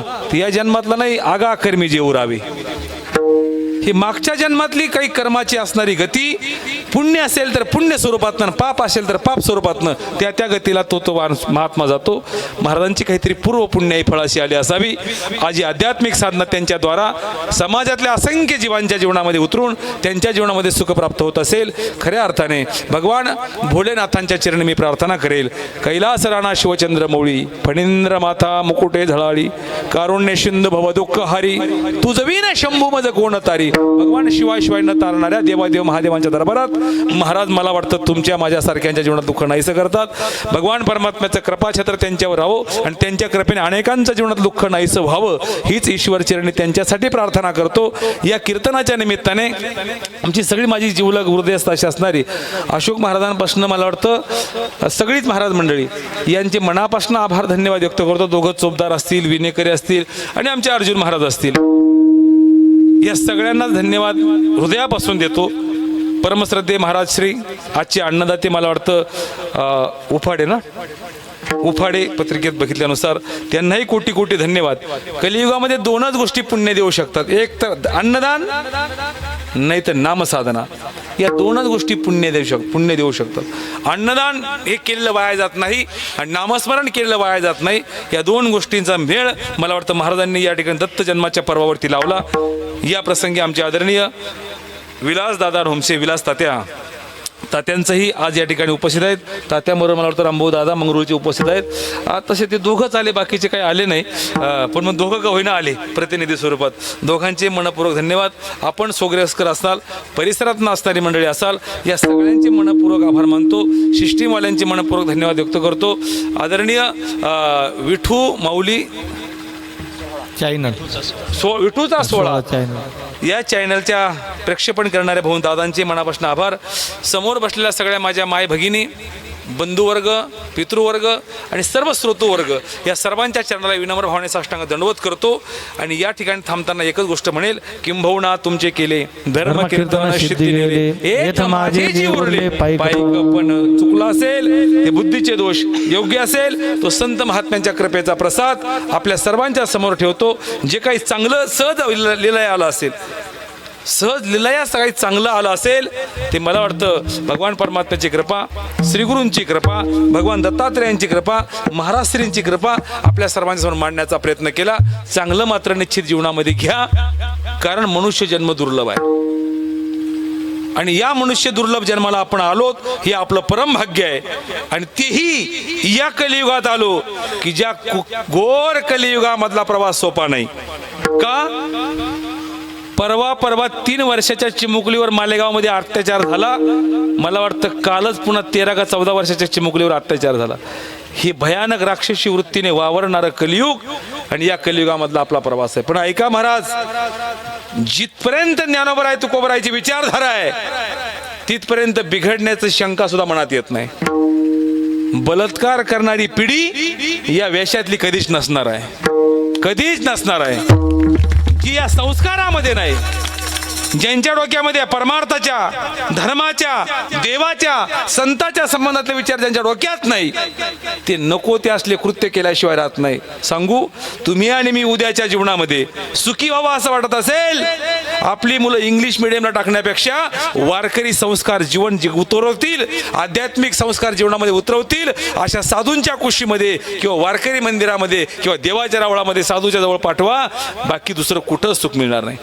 ते इंग्लिश शिक्षण प्राप्त करून 5 लाख महिन्याला कमवतील, पण ते 5 लाख कमवणारी मुलं आपल्याला सुखी ठेवतीलच किंवा स्वतः नाव लौकिक कमवून सुखी होतीलच असं अजिबात नाही. ही मुलं मला वाटतं महिन्याला 5 लाख कमावणार नाही, ही महिन्याला 5,000 कमवतील, पण आपल्या जिंदगीमध्ये आपल्या इज्जतीला कलंक लागू देत नाही आणि त्यांच्याही नावाला कलंक लागणार नाही. आपलंही सुख आणि त्यांचंही सुख त्या मिळालेल्या 5,000 अबाधित टिकवून ठेवतील एवढी ताकद या व्यासपीठाच्या विचाराची आहे. आणि म्हणून आम्ही ज्या छत्रपती शिवरायांच्या महाराष्ट्रामध्ये जन्माला आलोत, ज्या छत्रपतींचा वारसा संभाजी महाराजांनी पुढे सांभाळला, ज्या संभाजी महाराजांना औरंगजेबाच्या दरबारामध्ये असा यातना भोगाव्या लागल्यात, तरी सुद्धा संभाजी महाराजांनी कुठल्याही प्रलोभनाला बळी न पडता माझ्या वडिलाची मिरासी गा देवा, तुझी चरण सेवा पांडुरंगा, अरे माझ्या बापाने तर 350 किल्ले जिंकले, कुठलाही तोड, कुठलाही समझोता न करता आणि कुणालाही काही न देता अति प्रामाणिकपणे जनतेच्यासाठी, रयतेच्यासाठी स्वराज्य उभं केलं आणि त्या स्वराज्यातल्या राजाचा मी मुलगा आहे म्हणून मी सुद्धा कुठला समझोता करणार नाही, हे संभाजी महाराजांनी या धर्म शिकवलं. मृत्यू प्रत्येकाला निश्चित आहे महाराज. संभाजी महाराजांच्या मृत्यूनंतर मला वाटतं प्रत्येक हिंदूच्या मनामध्ये संभाजी राजांच्या बद्दल आदर आहे. असंख्य हिंदूंच्या घरात संभाजी महाराजांचे फोटो आहे. प्रत्येक हिंदूच्या घरात छत्रपती शिवरायांचा फोटो आहे महाराज. आणि का नसावा? एकच राजा इथे जन्मला शिवनेरी किल्ल्यावर, माझ्या राजाचं नाव गाजलं किल्ल्याच्या दगडावर, माझ्या राजाचं नाव गाजलं किल्ल्याच्या दगडावर, माझ्या राजाचं नाव गाजतंय गड किल्ल्याच्या दगडावर, माझ्या राजाचं नाव गाजतंय गड किल्ल्याच्या दगडावर. छत्रपती शिवाजी महाराज की जय. धर्मवीर संभाजी महाराज की. का सांगतोय हे वाक्य ऐका. मला माहित आहे अभंगात नाही शिवाजी महाराजांचा विषय, पण का सांगितलं त्याचं कारण त्याची काळाची गरज आहे. आज छत्रपती शिवरायांच्या कार्यकाळात CCTV नव्हत्या, पण बलात्कार करणाऱ्यांचा चौरंग केला जात होता. हा महाराजांचा न्याय होता. छत्रपती शिवरायांच्या काळामध्ये डांबरी सडका नव्हत्या, पण सडकावरनं चालणारा अनोळखी माणूस विश्वास दाखवत होता. हा विश्वास राजांच्या शिवशाहीमध्ये होता. हे भाग्य आहे महाराज. महाराष्ट्री आपल्या या मातीचं भाग्य आहे. छत्रपती शिवरायांचा पदस्पर्श भूमीला लागलाय. कुठं? याच कांचनवारीमध्ये सुरतेच्या दुसऱ्या लुटीनंतर 16 ऑक्टोबर 1670 छत्रपती शिवाजी महाराज साल्लेर मुल्लेर बागलाण मार्गाने याच मांचनमधनं आलेत. याच कांचनवारीत महाराज दिंडोरीकडनं स्वराज्यामध्ये गेले. चांदवडचा सुभेदार दाऊद खान होता, मालक दाऊद खान होता चांदवडला. त्या काळात चांदवड वैजापूरच्या अंडर होतं. दाऊद खानाला खबर लागते. दाऊद खान ते सैन्य घेऊन तिथं गेला. हे 1670 सांगतोय. कांचनवारीमध्ये छत्रपती शिवाजी महाराजांना दाऊद खानाने सैन्यानिशी अडवलं. छत्रपती शिवाजी महाराजांनी हातात दांडपट्टे घालून दाऊद खानाशी आणि त्याच्या सैन्याशी लढाई केली, युद्ध केलं. महाराज त्या लढाईमध्ये जिंकलेत. दाऊद खानाचा वध झाला आणि तिथून महाराज पुढे गेले. गेल्या 4 वर्षापूर्वी आपण त्या कांचनवारीमध्ये एक त्याच जागेवर विजय स्तंभ उभा केला. बघा, या भूमीचं वैभव आहे. हे सांगण्याच्या पाठीमागचं कारण या माझ्या लहानच्या बहिणींना, लहानच्या भावांना छत्रपती शिवाजी महाराज आणि संभाजी महाराज नुसते ऐकून चालणार नाही. छत्रपती शिवाजी महाराज त्यांच्या हृदयात बसणं गरजेचे आहे. छत्रपती शिवाजी महाराज नसते झाले ना महाराज, हे कीर्तन आज आपण करू शकलो नसतो. आज हे म्हाताऱ्या आजी बाईंच्या कपाळावर कुंकू दिसतं ना, हे कुंकू दिसलं नसतं. अगर शिवाजी न होते तो सबकी सुनता होती. काशी की कला जाती, अयोध्या में मस्जिद बसती. अगर शिवाजी न होते तो सबकी सुनता होती. नसते दिसले मंदिरावर कळस, हे नीलकंठेश्वर मंदिरावर कळस आहे. नसते दिसले मंदिरावर कळस, नसते दिसले अंगणात तुळस, नसते दिसले माय माऊलीच्या कंपाळावर कुंकू.